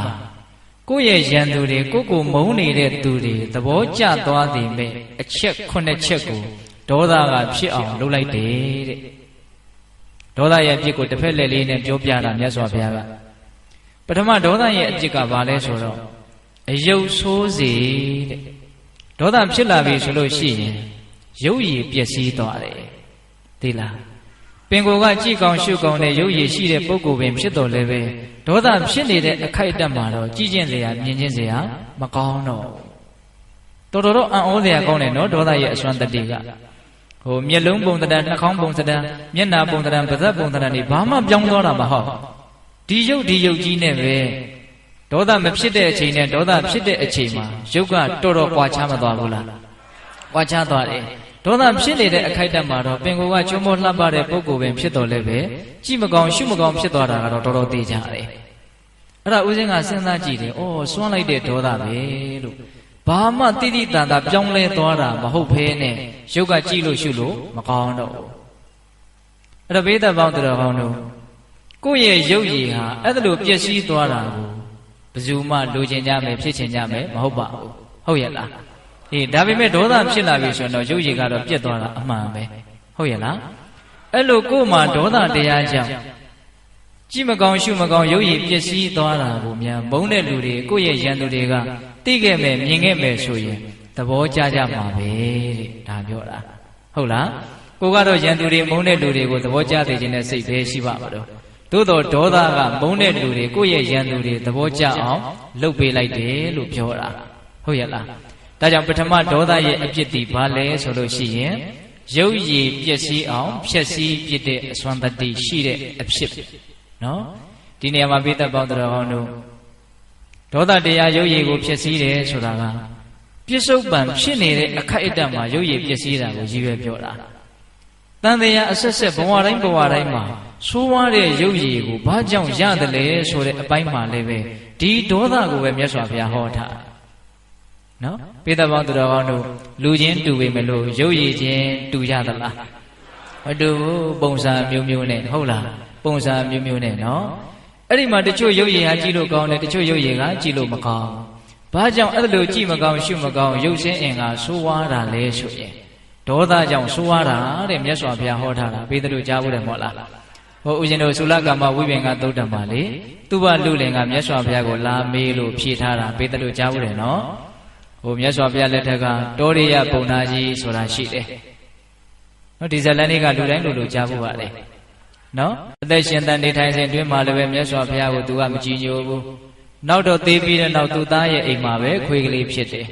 အဲ့ဒါမြတ်စွာဘုရားဆုံးခံကြွလာတော့မြတ်စွာဘုရားကိုဟောင်းတယ်အဲ့ဒီမှာမြတ်စွာဘုရားကသင်ဟာလူဘဝတုန်းကလည်းပဲငါ့ကိုဂေါရမနဲ့ရင့်ရင်တီးတီးခေါ်ဝေါ်သုံးနှုံခဲ့တာအခုခွေးဖြစ်တော့လဲဟောင်းမြန်ပြီသင်မကြခင်အဝေကြီးရောက်လိမ့်မယ်လို့မြတ်စွာဘုရားကအဲ့ဒါလို့အမိန့်ရှိတော့သူဘလူလင်ကအဲ့ဒီစကားကိုအစီကံတွေကနေတဆင့်ကြားတော့ယဟန်ဂေါရမစကားကိုပေါက်ကြရပြောတယ်ငါအဖေသေးလို့မြမဖြစ်နေတာကိုခွေးဖြစ်တယ်ဆိုပြီးတော့ပါဇက်ထဲတွေ့ကြမြရှောက်ပြောတယ်ဆိုပြီးတော့အဲ့ဒါစိတ်တူပြီးတော့မြတ်စွာဘုရားကိုသွားပြီးတော့မှုသာဝါဒနဲ့ဆွဆွဲတာအဲ့ဒီမှာမြတ်စွာဘုရားကသင်မယုံဘူးဆိုလို့ရှိရင်တဲ့အဲ့ဒီခွေးကလေးကိုနှုတ်ကနာထမင်းကျွေးပြီးတော့ခွေးလေးအိတ်ချင်မုံဝါဖြစ်နေတဲ့အချိန်မှာကြောကိုပုတ်ပြီးတော့အဲ့ဒီခွေးကလေးကိုအဖေလို့ခေါ်တဲ့ဟုတ်လားခေါ်ပြီးရင်အဖေကျုံမသိအောင်မြုပ်ထားတဲ့ပစ္စည်းဥစ္စာ၅မျိုးရှိတယ်အဲ့ဒါဘယ်နှမြုပ်ထားတယ်လဲပြပါလို့ပြောရင်အဲ့ဒါအဲ့ဒီခွေးလေးကမြုပ်ထားတဲ့နေရာတွေကိုလက်နဲ့ရက်ပြီးတော့ပြလိုက်မယ်တဲ့မြတ်စွာဘုရားကအတိအကျလမ်းညွှန်တာနော်အဲ့ဒါလိုပြောတော့သူဘလူလင်ကကောင်းပြီတကယ်လို့ပြောတဲ့အတိုင်းမဟုတ်ရင်မှုသာဝါဒနဲ့အတီအလင်းဆွဆွဲမယ်ဆိုပြီးတော့မြတ်စွာဘုရားခိုင်းတဲ့အတိုင်းသူလုပ်တယ်အဲ့ဒီမှာခွေးလေးကမြုပ်ထားတဲ့ပစ္စည်းတွေကိုမပြဘူးလားပြတယ်အဲ့ဒီတော့မှဩယဟန်ဂေါရမဟာဘဝတစ်ပါးဖြင့်ဖုံးကွယ်ထားတာကိုတောင်သိနိုင်မြင်နိုင်တဲ့ဉာဏ်ရှိတယ်ဆိုပြီးတော့သူကြည်ညိုသွားတယ်ပေါ့အဲ့ဒီမှာဒုတိယအကြိမ်မြတ်စွာဘုရားထံသွားတော့သူပြဿနာတွေကိုတည်ဆောင်ပြီးတော့သွားတာပါအဲ့ဒါကဘာလဲဆိုတော့လူချင်းတူပြီးတော့ရရှိထားတဲ့အကျိုးရလဒ်ချင်းမတူကြတာဘာကြောင့်လဲပေါ့တချို့အသက်ရှည်တယ်တချို့အသက်တိုတယ်တချို့ယောဂများတယ်တချို့ယောဂနေတယ်တချို့ယုတ်လှတယ်တချို့ယုတ်ကမလှဘူးဟုတ်လားအဲ့ဒီမှာမြတ်စွာဘုရားကယုတ်လှခြင်းယုတ်မလှခြင်းရဲ့အကြောင်းကိုဒေါသအာကြီးခြင်းမေတ္တာအာကြီးခြင်းကိုမြတ်စွာဘုရားကဟောထားတာမေတ္တာအာကြီးတဲ့ပုဂ္ဂိုလ်တွေဖြစ်လျက်ဘဝမှာယုတ်လှမယ်ပေါ့နော်ဒေါသအာကြီးတဲ့ပုဂ္ဂိုလ်တွေဖြစ်လျက်ဘဝမှာယုတ်ဆိုးမယ်ပေါ့အတပိတပေါင်းသူတော်ကောင်းတို့ဒေါသသည်ဖြစ်နေတဲ့အခိုက်အတန့်မှားတာနဲ့ရုပ်ရည်ကိုပျက်စီးနေတာမဟုတ်ဘူးရောက်ရဘဝရရခန္ဓာမှာရုပ်ရည်ကိုပျက်စီးစေလိမ့်မယ်ဟုတ်ရဲ့လားဒါကြောင့်ဒေါသရဲ့ပထမအပြစ်ဗါတဲ့တော့အယုတ်ဆိုးစေလို့ဆောင်းဘုတ်ကအဲ့လိုပြောထားတယ်နော်အယုတ်ဆိုးစေတွေ့စေဆင်းရဲဟောဒုတိယဒေါသရဲ့အပြစ်ကတော့တွေ့စေဆင်းရဲတဲ့ဆင်းရဲနေရလိမ့်မယ်လို့ပြောတာဒေါသဖြစ်နေတဲ့အခိုက်အတန့်မှာဆင်းရဲနေရသွားနေရင်လည်းမချမ်းသာဘူးအိတ်နေရင်လည်းမချမ်းသာဘူး ထိုင်းနေရင်လည်းမချမ်းသာဘူးစကားပြောနေရင်လည်းမချမ်းသာဘူးထမင်းစားနေရင်လည်းမချမ်းသာဘူးဘာလုပ်နေလို့မှမချမ်းသာဒေါသဖြစ်နေတဲ့အချိန်မှာတော့ဆင်းရဲနေတာပဲဒါကြောင့်ဦးဇင်းတို့ကျမ်းဂန်နေတဲ့မှာဒေါသကိုအနာယောဂါနဲ့တူတယ်လို့မြတ်စွာဘုရားဟောထားအနာယောဂါပြင်းစွာနှိပ်စက်နေတယ်ဆိုလို့ရှိရင်ဘလောက်ချမ်းသာတဲ့တတိကြီးပဲဖြစ်ဖြစ်ဘလောက်ပညာတတ်တဲ့ပညာတတ်ကြီးပဲဖြစ်ဖြစ်အနာယောဂါပြင်းထန်စွာနှိပ်စက်နေတဲ့အချိန်မှာချမ်းသာတယ်လို့ပြောလို့ရမလားမရဘူးဟုတ်ရဲ့လားအဲ့ဒါလိုပဲတရားဓမ္မတို့ဦးဇင်းတို့ရဲ့တန်တာမှာဒေါသဝင်ရောက်လာပြီဆိုရင်ချမ်းသာတယ်လို့ပြောလို့မရဘူးအဲ့ဒီအချိန်ကတော့တေချာပေါက်ဆင်းရဲနေတာဒါကြောင့်စာထဲကတော့တိတိကျကျပဲဒုက္ခဆင်းရဲရဲ့တရေရအိတ်ဆက်ရဤတဲ့ဆင်းရဲရဲ့အိယာလည်းပဲအိယာထဲမှာဟိုဘက်လှိမ့်လိုက်ဒီဘက်လှိမ့်လိုက်ကိုမုန်းတဲ့ပုဂ္ဂိုလ်ရဲ့ကိုမကြည်တဲ့ချက်တွေကိုတွေးပြီးတော့ကိုမှဆင်းရဲနေတာကိုမုန်းတဲ့လူကအဲ့ဒီအချိန်မှာနှိမ့်နှိမ့်ချာချာအိပ်ပျော်ကောင်းအိပ်ပျော်နေမှာနော်ကိုယ်သာလျှင်ဒေါသတရားတွေကြောင့်အိယာထဲမှာမဖြစ်နေတော့ဆင်းရဲနေတာအဲ့ဒါလို့ဒေါသနှိမ့်ဆက်လို့ကိုရောစေရောဆင်းရဲပင်ပန်းနေတာကိုများကိုယ့်ရဲ့ရန်သူတွေကိုယ့်ကိုမုန်းတဲ့လူတွေကသိခဲ့မယ်မြင်ခဲ့မယ်ဆိုလို့ရှိရင်ဝမ်းသာကြမှာပဲတဲ့ဟုတ်ရဲ့လားကိုကတော့မုန်းတဲ့လူတွေကိုဝမ်းသာစေခြင်းနဲ့စိတ်ပဲရှိပါမှာတော့သို့တော့ဒေါသကမုန်းတဲ့လူတွေရန်သူတွေဝမ်းသာအောင်လှုပ်ပလိုက်တယ်လို့ပြောတာနော်ဘယ်နှချက်ရှိသွားပြီတော့နှစ်ချက်ရှိသွားပြီအယုတ်ဆိုးသည်တွေ့သည်ဆင်းရဲကိုကြိုးနေ၍တဲ့နံပါတ်3အဖြစ်ကဒေါသဖြစ်လာလို့ရှိရင်ကိုကြိုးကြီးနေတတ်တယ်ဒီကရမတို့ဦးဇင်းတို့လောကကြီးမှာအကြီးအကျယ်ဆင်မပြေတာတွေတွေ့လာပြီဆိုရင်ဟဲကိုကြိုးကြီးတော့နေပါပြီလို့ပြောကြတာမရှိဘူးလားရှိတယ်ဒီမှာမြတ်စွာဘုရားကဒေါသဖြစ်ပြီဆိုရင်တော့အဲ့ဒါကိုကြိုးနေတတ်တယ်တဲ့ဒါကိုဦးဇင်းတို့မင်းကွန်းဆရာဘုရားကြီးကလင်္ကာလေးစီထားတယ်ပညာကိစ္စအဝါဝ၌ကောတာလွှမ်းမှုအမျက်ဆိုးကြောင့်ကျိုးရှိကိုပင်ကျိုးမဲ့တင်လျက်ကျိုးပင်ရှိလက်မရှိမှတ်၍ချွတ်ချော်ပညာကျိုးမများသည်လုပ်ငန်းကိန်းကိစ္စတွေအဝါဝတွေကိုပြုလုပ်ကြတဲ့ဆောင်ရွက်ကြတဲ့နေရာမှာဒေါသဆိုတဲ့အမျက်ကောတာလွှမ်းမိုးလာပြီဆိုလို့ရှိရင်တဲ့ကျိုးရှိကိုပင်ကျိုးမဲ့တင်လျက်အကျိုးရှိတာတွေကိုအကျိုးမရှိဘူးလို့ထင်တတ်တယ်ကျိုးပင်ရှိလက်မရှိမှတ်၍ချွတ်ချော်ပညာကျိုးမများသည်တဲ့အကျိုးရှိတာတွေကိုလည်းအကျိုးမရှိဘူးလို့ထင်တတ်တယ်အကျိုးမရှိတာတွေကိုလည်းအကျိုးရှိတယ်လို့ထင်တတ်တယ်အဲ့ဒါလိုဉာဏ်မြင်နေမှောင်မှပြီးတော့လုံးမိလို့ရလို့ပြောမိပြောရတွေပြောပြီးတော့အကျိုးကြီးကောင်းကောင်းနေတတ်တယ်တဲ့ဟုတ်ရဲ့လားဒါကြောင့်ပိဋကပေါင်းတော်ကောင်းတို့ဒေါသဖြစ်လာပြီဆိုလို့ရှိရင်ဉာဏ်တွေကတုံးသွားတာအမြင်တွေကဖောက်ပြန်သွားတာအဲ့ဒီအချိန်မှာလုံးမိလို့ရပြောမိပြောရသွေးယူသွေးတတ်နဲ့လှုပ်ပြောပြီးတော့မှသာလေဒုက္ခအကြီးကြီးဖြစ်ကြတာဟုတ်ရဲ့လားဒါကြောင့်ပိဋကပေါင်းတော်ကောင်းတို့ဒေါသသည်တတ္တဝါတွေကိုအကျိုးမဲ့ဖြင့်လည်းဖြစ်စေနိုင်တယ်အကျိုးနည်းစေတတ်တယ်ဒီသုတ်တန်ရဲ့နောက်နာလေးမှာပြောထားတာလေအလွန်သဘောကျတယ်ဥစဉ်ကဒေါသတရားဟာဒေါသဖြစ်လာပြီဆိုလို့ရှိရင်အင်မတန်ခက်ခဲတဲ့ကိစ္စတွေဟာအလွန်လွယ်ကူသလိုဖြစ်သွားတယ်တဲ့သိလားဘာပြောတာတော့ဆိုတော့ဒေါသမဖြစ်တဲ့အချိန်မှာမလုံရဲတဲ့အမှုကိုဒေါသဖြစ်တဲ့အချိန်မှာလွယ်လွယ်လေးလုံရဲတယ်ဒါပြောတာနော်ဒေါသမဖြစ်တဲ့အချိန်မှာမပြောရဲတဲ့ခက်ခက်ခဲခဲပြောရမယ့်ကိစ္စဒေါသဖြစ်နေတဲ့အချိန်မှာလွယ်လွယ်ကူကူပြောရဲတယ်ပြီးမှသာလေအကိတထောဝတပတိမီးလောင်ခံရတဲ့လူလိုပူလောင်ကြတာတဲ့နော်ဒကာမတို့ဦးဇင်းတို့ပုထုဇဉ်တွေမှာအဲ့ဒီတိုင်းမသွားဘူးလားသွားတယ်နော်ဒေါသဖြစ်လာပြီဆိုလို့ရှိရင်ငါကတော့ပြောလိုက်ရမှကျင်တတ်မယ်ငါလှုပ်လိုက်ရမှကျင်တတ်မယ်ဆိုပြီးတော့အင်မတန်ခက်ခဲတဲ့ကိစ္စတွေကိုလွယ်လွယ်ကူကူပြောဆိုလောက်ကင်ပြီးတော့ပြီးမှသာမျက်ရည်နဲ့မျက်ခွက်ဖြစ်ကြတာနော်ဟုတ်ရဲ့လားဒါကြောင့်ပိဋကပေါင်းတော်ကောင်းတို့ဒေါသဖြစ်လာပြီဆိုလို့ရှိရင်ဉာဏ်မြင်နေမှောင်မှလုံးမိလို့ရလို့ပြောမိပြောရပြောပြီးတော့အကျိုးကြီးကောင်းကောင်းနေတတ်တယ်တဲ့အဲ့ဒါလို့ဒေါသကြောင့်ကိုယ်မှအကျိုးနေတာကိုမျက်မုန်းတဲ့လူတွေကမြင်မယ်သိမယ်ဆိုရင်ဘာဖြစ်ကြမလို့ဝမ်းသာကြလိမ့်မယ်တဲ့ဒါပြောတာဘယ်နှချက်ရှိပြီတော့3ချက်ရှိသွားပြီနော်အယုတ်ဆိုးစေတွေ့စေဆင်းရဲကိုကြိုးနေ၍ပြက်ကွဲစီစေဟောစီးစိမ်ဥစ္စာတွေပျက်စီးသွားတဲ့ဒေါသအာကြီးလို့ရှိရင်နော်ဒေါသတစ်ချက်ထွက်ပြီးတော့ပြုမိမှပြုံးမိမှဖြစ်ပြီးတော့တချို့ယုံကကနာရောက်အမှုတွေပါတွေဖြစ်ပြီးတော့စီးစိမ်ဥစ္စာတွေအလုံးနဲ့အရင်နဲ့ပျက်စီးဆုံးရှုံးသွားတာတွေမရှိဘူးလားရှိတယ်နော်ဒေါသအာကြီးလို့အပြောမှအပြုမှတစ်ချက်ကြောင့်တ တချို့စီးသိမ်ပြတ်သွားတဲ့လူတွေရှိတယ်တချို့ဘဝပါပြတ်သွားတဲ့လူတွေတောင်ရှိတယ်ဟုတ်ရဲ့လားဟိုတလောကဦးဇင်းတို့အင်းစိန်ထောင်ထဲမှာသွားပြီးတော့တရားဟောဖြစ်တယ်အဲ့ဒီထဲမှာထောင်သားတွေအကျဉ်းသားတွေ8000ကျော်လောက်ရှိတယ်အသက်80ကျော်တွေတောင်ပါတယ်အဲ့ဒါဦးဇင်းတစ်ချက်စဉ်းစားမိတာဒီလူတွေတဲကအများစုကတော့ဒေါသခိုင်းတာကိုလုံမိလို့ဒေါသခိုင်းတာကိုပြောမိလို့ဒီတဲကိုရောက်လာကြတာနဲ့တူတယ်လို့ဦးဇင်းကစဉ်းစားမိတယ်ဘိတ္တတို့ထောက်ခံလားမသိဘူးစဉ်းစားကြည့်နော်ဒေါသရဲ့လက်ချက်ကြောင့်များသောအားဖြင့်အဲ့ဒါလို့ဘဝတွေပြတ်ကြတာစီးစိမ်တွေပြတ်ကြတာဟုတ်ရဲ့လားဟိုဦးဇင်းတို့ဒေါသဖြစ်လာပြီဆိုလို့ရှိရင်ခက်ခက်ခဲခဲကိစ္စတွေဟာလွယ်လွယ်ကူကူဖြစ်ပြီးတော့စီးစိမ်ပြတ်သွားတာတွေဘဝပြတ်သွားတာတွေကိုပြောမယ်ဆိုရင်ပြောတဲ့အရာတွေအများကြီးရှိတာပေါ့မဟာကြီးဆိုတော့ဘုရားကြီးဟောထားတာလေးတခုအမှတ်ရတယ်လွန်ခဲ့တဲ့1962ခုနှစ်က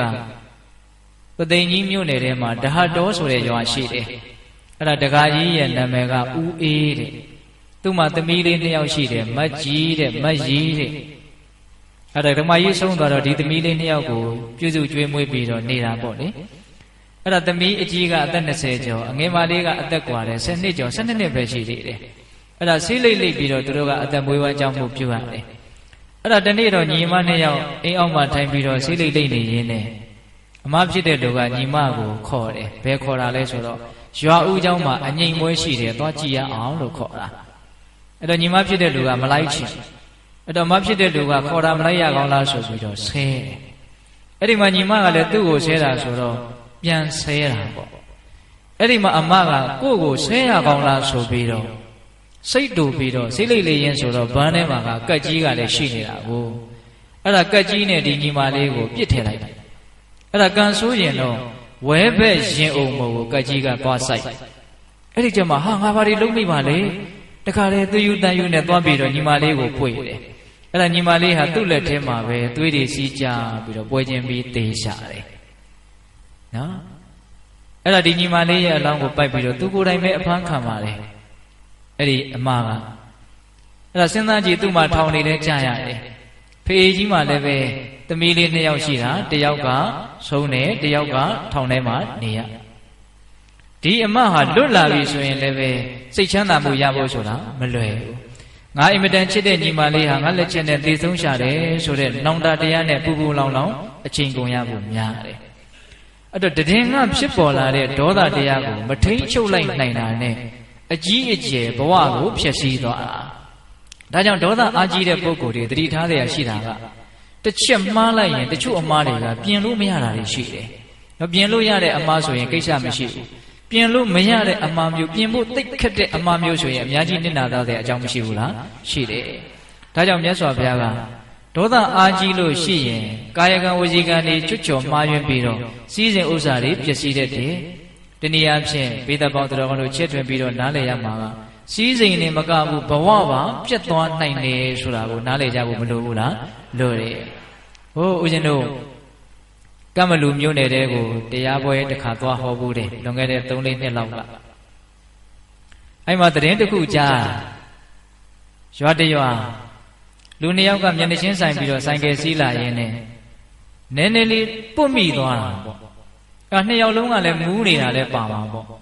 အဲ့လိုထိမိသွားတော့2ယောက်လုံးဆိုင်ကယ်ရက်ပြီးတော့မင်းကဘယ်လောက်တတိရှိလဲမင်းကဘယ်လောက်တတိရှိလဲတတိရှိရင်မင်းတိုက်ရဲလားအမေတိုက်ရဲတယ်ပေါ့သိလားဆိုင်ကယ်ချင်းရှင်တိုက်မှာနော်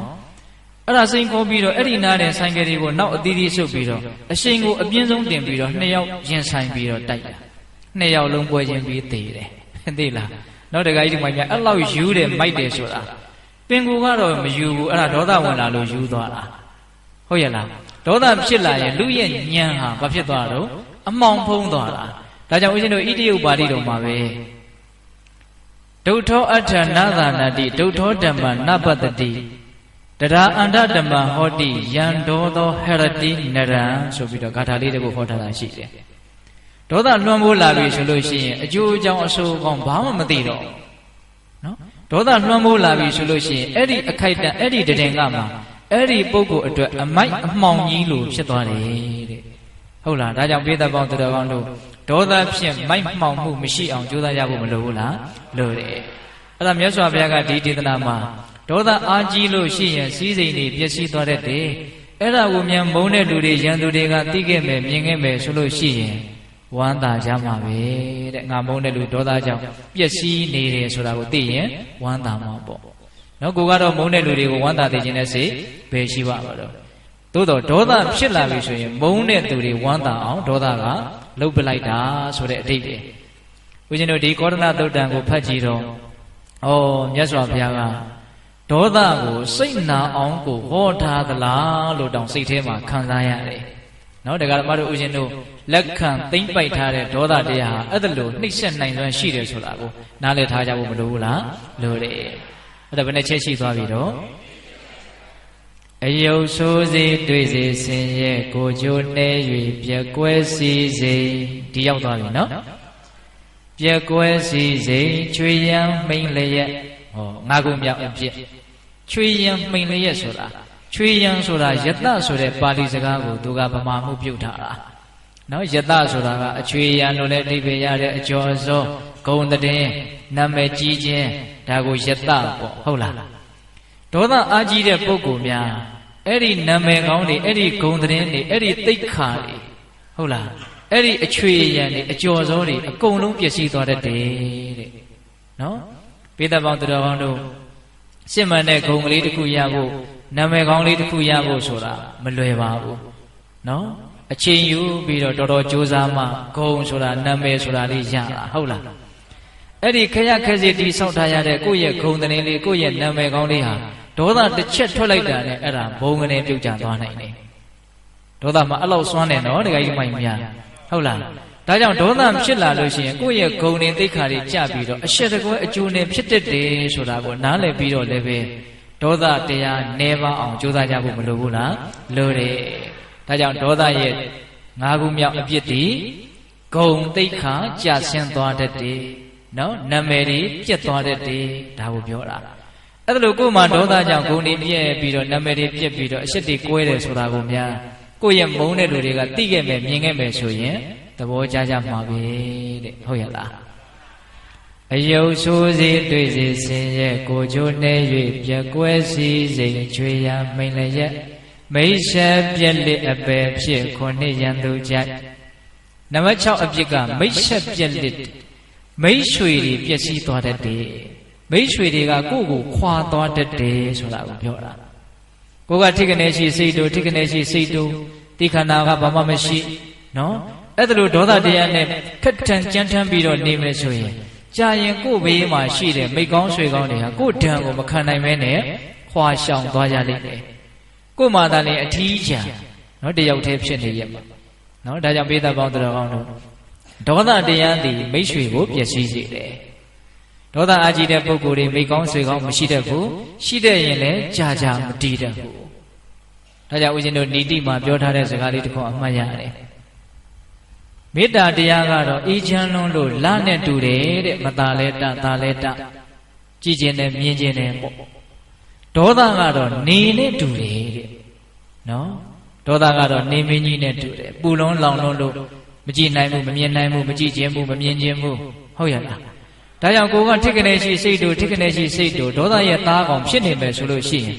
ကိုယ့်ရဲ့ကောင်းတဲ့မိတ်ဆွေတွေကကိုယ့်ကိုခွာသွားတာမျိုးမရှိပြီဘူးလားရှိလိမ့်မယ်ဟုတ်ရဲ့လားဒါကြောင့်ဦးဇင်းတို့နံပါတ်6အပြစ်ကမိတ်ဆွေတွေကိုယ့်ကိုခွာသွားတတ်တယ်ဒါကိုပြောတာနော်အဲ့ဒါလို့ကိုယ်မှာဒေါသတရားကြောင့်မိကောင်းဆွေကောင်းကင်းကွာပြီးတော့အထီးကျန်တကောင်ကျွတ်ဖြစ်နေတာကိုများကိုယ်ကိုမုန်းတဲ့လူတွေကသိခဲ့မယ်မြင်ခဲ့မယ်ဆိုရင်ဝမ်းသာကြလိမ့်မယ်သဘောကျကြလိမ့်မယ်တဲ့ဟုတ်ရဲ့လားအေးဘယ်နှချက်ရှိသွားပြီတော့6ချက်ရှိသွားပြီအယုတ်ဆိုးစေတွေ့စေဆင်းရဲကိုကြိုးနှဲ၍ပြက်ကွဲစီစိန်ချွေရမိန်လည်းရက်မိတ်ဆက်ပြက်လက်အပယ်ဖြစ်ခုနှစ်ရန်သူကြိုက်နံပါတ်9အပြစ်ကတော့ဒေါသအားကြီးတဲ့ပုဂ္ဂိုလ်တွေသေလို့ရှိရင်အပယ်လေးပုံကိုရောက်တတ်တယ်နော်အပယ်လေးပုံကိုရောက်တတ်တယ်ဆိုတဲ့ဒေါသရဲ့အပြစ်ကတော့စဉ်းစားရတာပဲနော်တရားဓမ္မတို့ဥရှင်တို့ဒေါသတရားအားကြီးရင်အပယ်ရောက်တတ်တယ်ဆိုတဲ့စကားလေးနဲ့ပတ်သက်ပြီးတော့လေးလေးနက်နက်ပြောချင်တာတခုရှိတယ်နော်လေးလေးနက်နက်ဘာပြောချင်လဲဆိုတော့ဘဝဆိုတာစိတ်နဲ့တန်တယ်လို့ဖြစ်တာဟုတ်လားဒေါသဆိုတာကပူလောင်တဲ့သဘောဆိုတော့ ပူလောင်သောစိတ်တွေပူလောင်သောဘဝကိုပဲဖန်တီးမှာပဲနော်လောဘဆိုတဲ့ဆာလောင်မှုတ်တဲ့စိတ်ကတော့ဆာလောင်မှုတ်သိမ့်နေရတဲ့ဘဝကိုဖန်တီးလိုက်တယ်နော်မောဟဆိုတဲ့တွေးမိုက်မဲတဲ့စိတ်ကတော့ဘာမှမသိတဲ့အသိဉာဏ်မရှိတဲ့တိရစ္ဆာန်ဘုံဘဝကိုဖန်တီးလိုက်တယ်အဲ့ဒါဘဝဆိုတာကိုယ်စိတ်နဲ့တန်တယ်လို့ဖြစ်တာဆိုတာအဲ့ဒါကိုပြောတာဟုတ်ရဲ့လားပူလောင်သောစိတ်တွေပူလောင်သောဘဝကိုပို့လိုက်တယ်ဆာလောင်မှုတ်သိမ့်သောစိတ်တွေဆာလောင်မှုတ်သိမ့်နေရတဲ့ဘဝကိုဖြစ်စေလိုက်တယ်မိုက်မဲတွေ့ဝေသောစိတ်တွေမိုက်မဲတွေ့ဝေနေတဲ့ဘဝကိုဖြစ်စေလိုက်တယ်ဒါကြောင့်ဦးဇင်းတို့မေဇိမနိကေဝိတ္တသုတ်တံဆိုတာလေးရှိတယ်မြတ်စွာဘုရားကအဲ့ဒီသုတ်တံမှာတတ္တဝါတွေဟာစိတ်နဲ့တန်တဲ့ဘဝတွေကိုဒါရတတ်တယ်ဆိုတာလေးကိုဥပမာနဲ့ပြောထားတယ်။ကြီးတွေညော်တွေနဲ့ညစ်ပတ်ပေးနေတဲ့အဝတ်ဟောင်းပေါ်ကိုတဲ့ပကြီးဆေးရဟာသူကြိုက်တဲ့ဆေးရောင်မချေနိုင်ဘူးတဲ့။နော်ကြီးတွေညော်တွေနဲ့ညစ်ပတ်ပေးနေတဲ့အဝတ်ပေါ်ကိုပကြီးဆေးရသူကြိုက်တဲ့ဆေးရောင်ချေလို့မရဘူး။အဝါရောင်တင်လိုက်လို့လည်းပဲအဝါရောင်ထွက်လာမှာမဟုတ်။အောက်ကညွန်ညင်းညစ်တွေနဲ့ရောပြီးတော့နာမည်ဖော်ပြလို့မရတဲ့အယောင်တွေပဲထွက်လာဟုတ်လားအပြာရောင်ခြေလိုက်လို့လည်းအပြာရောင်ထွက်မှာမဟုတ်ဘူးအနီရောင်ခြေလို့လည်းပဲအနီရောင်ထွက်မှာမဟုတ်ဘူးဘာဖြစ်လို့လဲဆိုတော့အောက်ခံအဝတ်ကြီးကဘာဖြစ်နေတာတော့ညစ်နေတာကိုဟုတ်လားအဲ့ဒါလိုပဲညစ်နွမ်းသောစိတ်ဖြင့်တန်ရှင်းစင်ကြယ်ကောင်းမြတ်သောဘဝကိုမရနိုင်ဘူးတဲ့မြတ်စွာဘုရားကဘာဖြစ်လို့လဲဆိုတော့စိတ်ကိုကညစ်နေတဲ့အတွက်ကြောင့်ညစ်နေတဲ့ဘဝတွေကိုပဲရလိမ့်မယ်ကြောက်စရာမကောင်းဘူးလားကောင်းတယ်နော်အဲ့ဒါလိုပဲတန်ရှင်းဖြူရှင်တဲ့အဝတ်ပေါ်ကိုပကြီးဆရာဟာကိုကြိုက်တဲ့ဆေးရောင်ခြေလို့ရတယ်တဲ့ဝက်ကလေးကဖြူရှင်တောက်ပပြီးတော့ဂျင်းကြောက်ကင်းနေတယ်ဆိုရင်အဝါရောင်ခြေလိုက်ရင်လည်းအဝါရောင်ထက်တွေအနီရောင်ခြေလိုက်ရင်လည်းအနီရောင်ထက်တွေအဲ့ဒါလိုပဲတန်ရှင်းဖြူရှင်တဲ့စိတ်ဖြင့်ကိုလိုချင်တဲ့ကောင်းမြတ်တဲ့တန်ရှင်းဖြူရှင်တဲ့ဘဝတွေကိုရနိုင်ပါတယ်တဲ့ဟုတ်ရလားအဲ့တော့ဘဝဆိုတာကိုကြိုက်တယ်လို့ဖန်တီးလို့ရတာမဟုတ်နော်အနတ္တလောကကြီးအကြောင်းအကျိုးလောကကြီးဖြစ်เสียအကြောင်းရှိတဲ့အတိုင်းဖြစ်ကြတာအဲ့ဒီမှာဖြစ်เสียအကြောင်းဆိုတဲ့နေရာမှာစိတ်ဟာလွန်အားကြီးတဲ့အကြောင်းအထောက်ပံ့လို့ပြောလို့မရဘူးလားရတယ်အဲ့တော့ဦးဇင်းတို့ဒီဒေသနာမှာမြတ်စွာဘုရားကအင်မတန်ပူလောင်တဲ့ဒေါသစိတ်တွေကဘဝမှာအဖြစ်များမယ်ဆိုရင်ဒီပုဂ္ဂိုလ်တွေသေလို့ရှိရင်အပယ်ငရဲကိုရောက်တတ်တယ်ကြားတတ်တယ်လို့ပြောထားတာဒီနေရာမှာတစ်ချက်စဉ်းစားကြရလေးပြောခြင်းတယ်သေခြင်းတရားဆိုတာကမနေ့တုန်းကပြောခဲ့တယ်နော်အလွန်ခက်ခဲတဲ့ကိစ္စဟုတ်လားအလွန်ခက်ခဲတဲ့ကိစ္စသေဂာနီးမှာကြီးကြီးလင်းလင်းအေးအေးချမ်းချမ်းဆိုတဲ့စိတ်ကလေးဖြစ်ဖို့ဆိုတာတော်ယုံတန်ယုံအည်အသွေးနဲ့ဖြစ်ဖို့မလွယ်ဘူးဟုတ်ရဲ့လားအဲ့တော့ဦးဇင်းကဘာကိုရည်ရွယ်ပြောချင်တာတုန်းဆိုတော့ခုဒကာဓမ္မတို့ဦးဇင်းတို့နေတူကစိတ်တူနေတဲ့ကိစ္စတွေကိုစဉ်းစားပ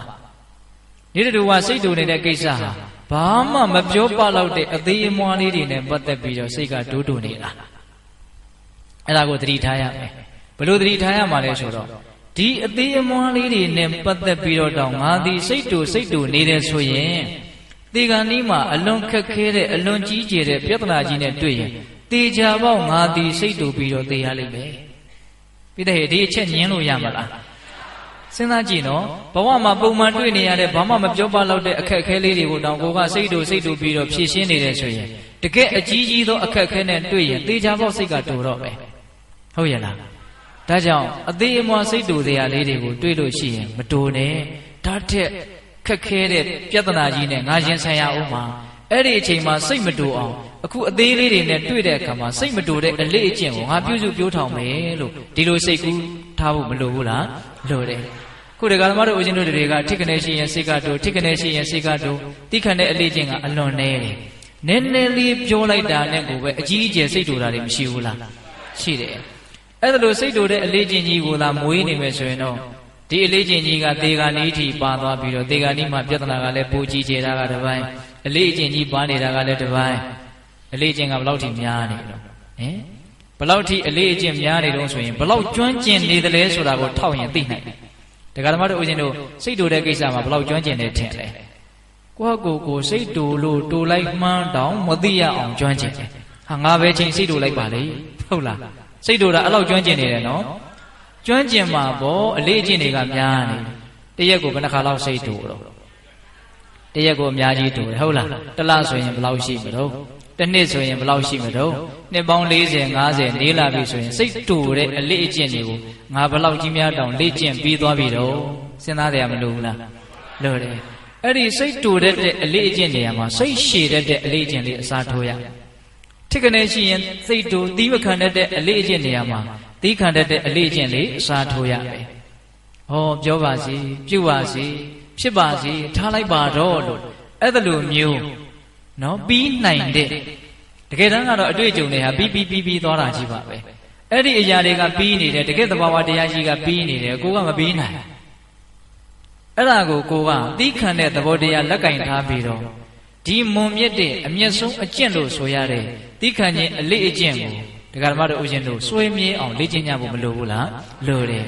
အဲ့ဒါမှသာလျှင်တကယ်သေကနီးမှာခက်ခဲတဲ့ပြဿနာနဲ့ကြုံလာတဲ့အခါမှာသီးခံပြီးတော့ကြည်လင်းအေးချမ်းဖြေရှင်းနိုင်ပါဟုတ်ရဲ့လားအဲ့ဒါရှင်းစဉ်အခါမှာအမြဲတမ်းစိတ်တူနေရင်တော့သေစဉ်အခါမှာလည်းစိတ်တူပြီးတော့သေသွားမှာပဲစိတ်တူပြီးသေရင်တော့စိတ်တူတဲ့ပုဂ္ဂိုလ်တွေရောက်တဲ့နေရာရောက်သွားမှာပဲဒါကဥစဉ်စဉ်းစားမိတာလေးကိုပြောတာပါဟုတ်ရဲ့လားဒါကြောင့်ဘာမဟုတ်တာလေးတွေနဲ့စိတ်တူတဲ့အခါတိုင်းမှာဒီစကားလေးကိုအမှတ်ရပါ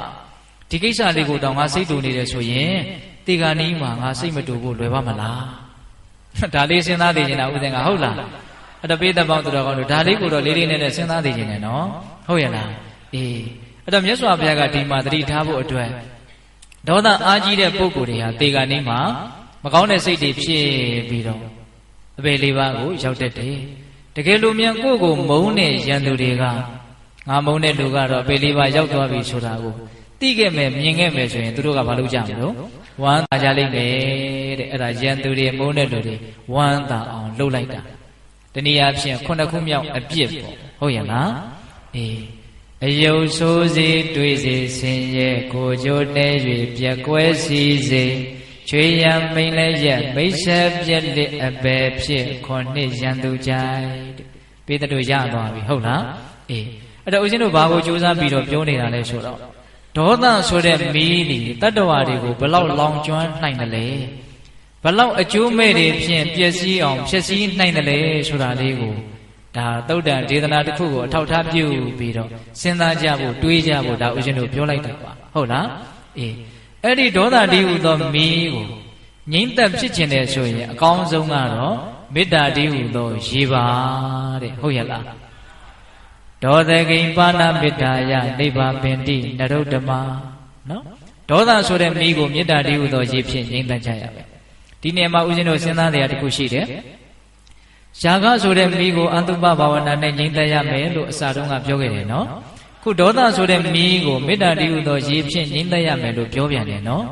တကယ်တမ်းကတော့ဒီလောဘဒေါသတရားတွေဟာတတိပဋ္ဌာန်ဘာဝနာကိုပွားများမယ်မဂ္ဂင်၈ပါးကိုပွားများမယ်ဆိုရင်တော့အပြည့်သက်သာချုပ်ငြိမ့်ညမှာပါဟုတ်လားသို့တော်လည်းပဲမြတ်စွာဘုရားကဒီဒေသနာတော်မှာအထူးပြုပြီးတော့ဒါဟောတာဟုတ်ရဲ့လားအတုပဘာဝနာတိယာဂမီးကိုငြိမ့်သက်တဲ့နေရာမှာအထူးစွမ်းတယ်ဆိုတဲ့အဓိပ္ပာယ်နော်မေတ္တာဘာဝနာတိဒေါသမီးကိုငြိမ့်သက်တဲ့နေရာမှာအထူးစွမ်းတယ်ဆိုတဲ့အဓိပ္ပာယ်ပေါ့ဒါဦးဇင်းတို့နားလေသဘောပေါက်တာလေးကိုပြောပြတာပါဟုတ်လား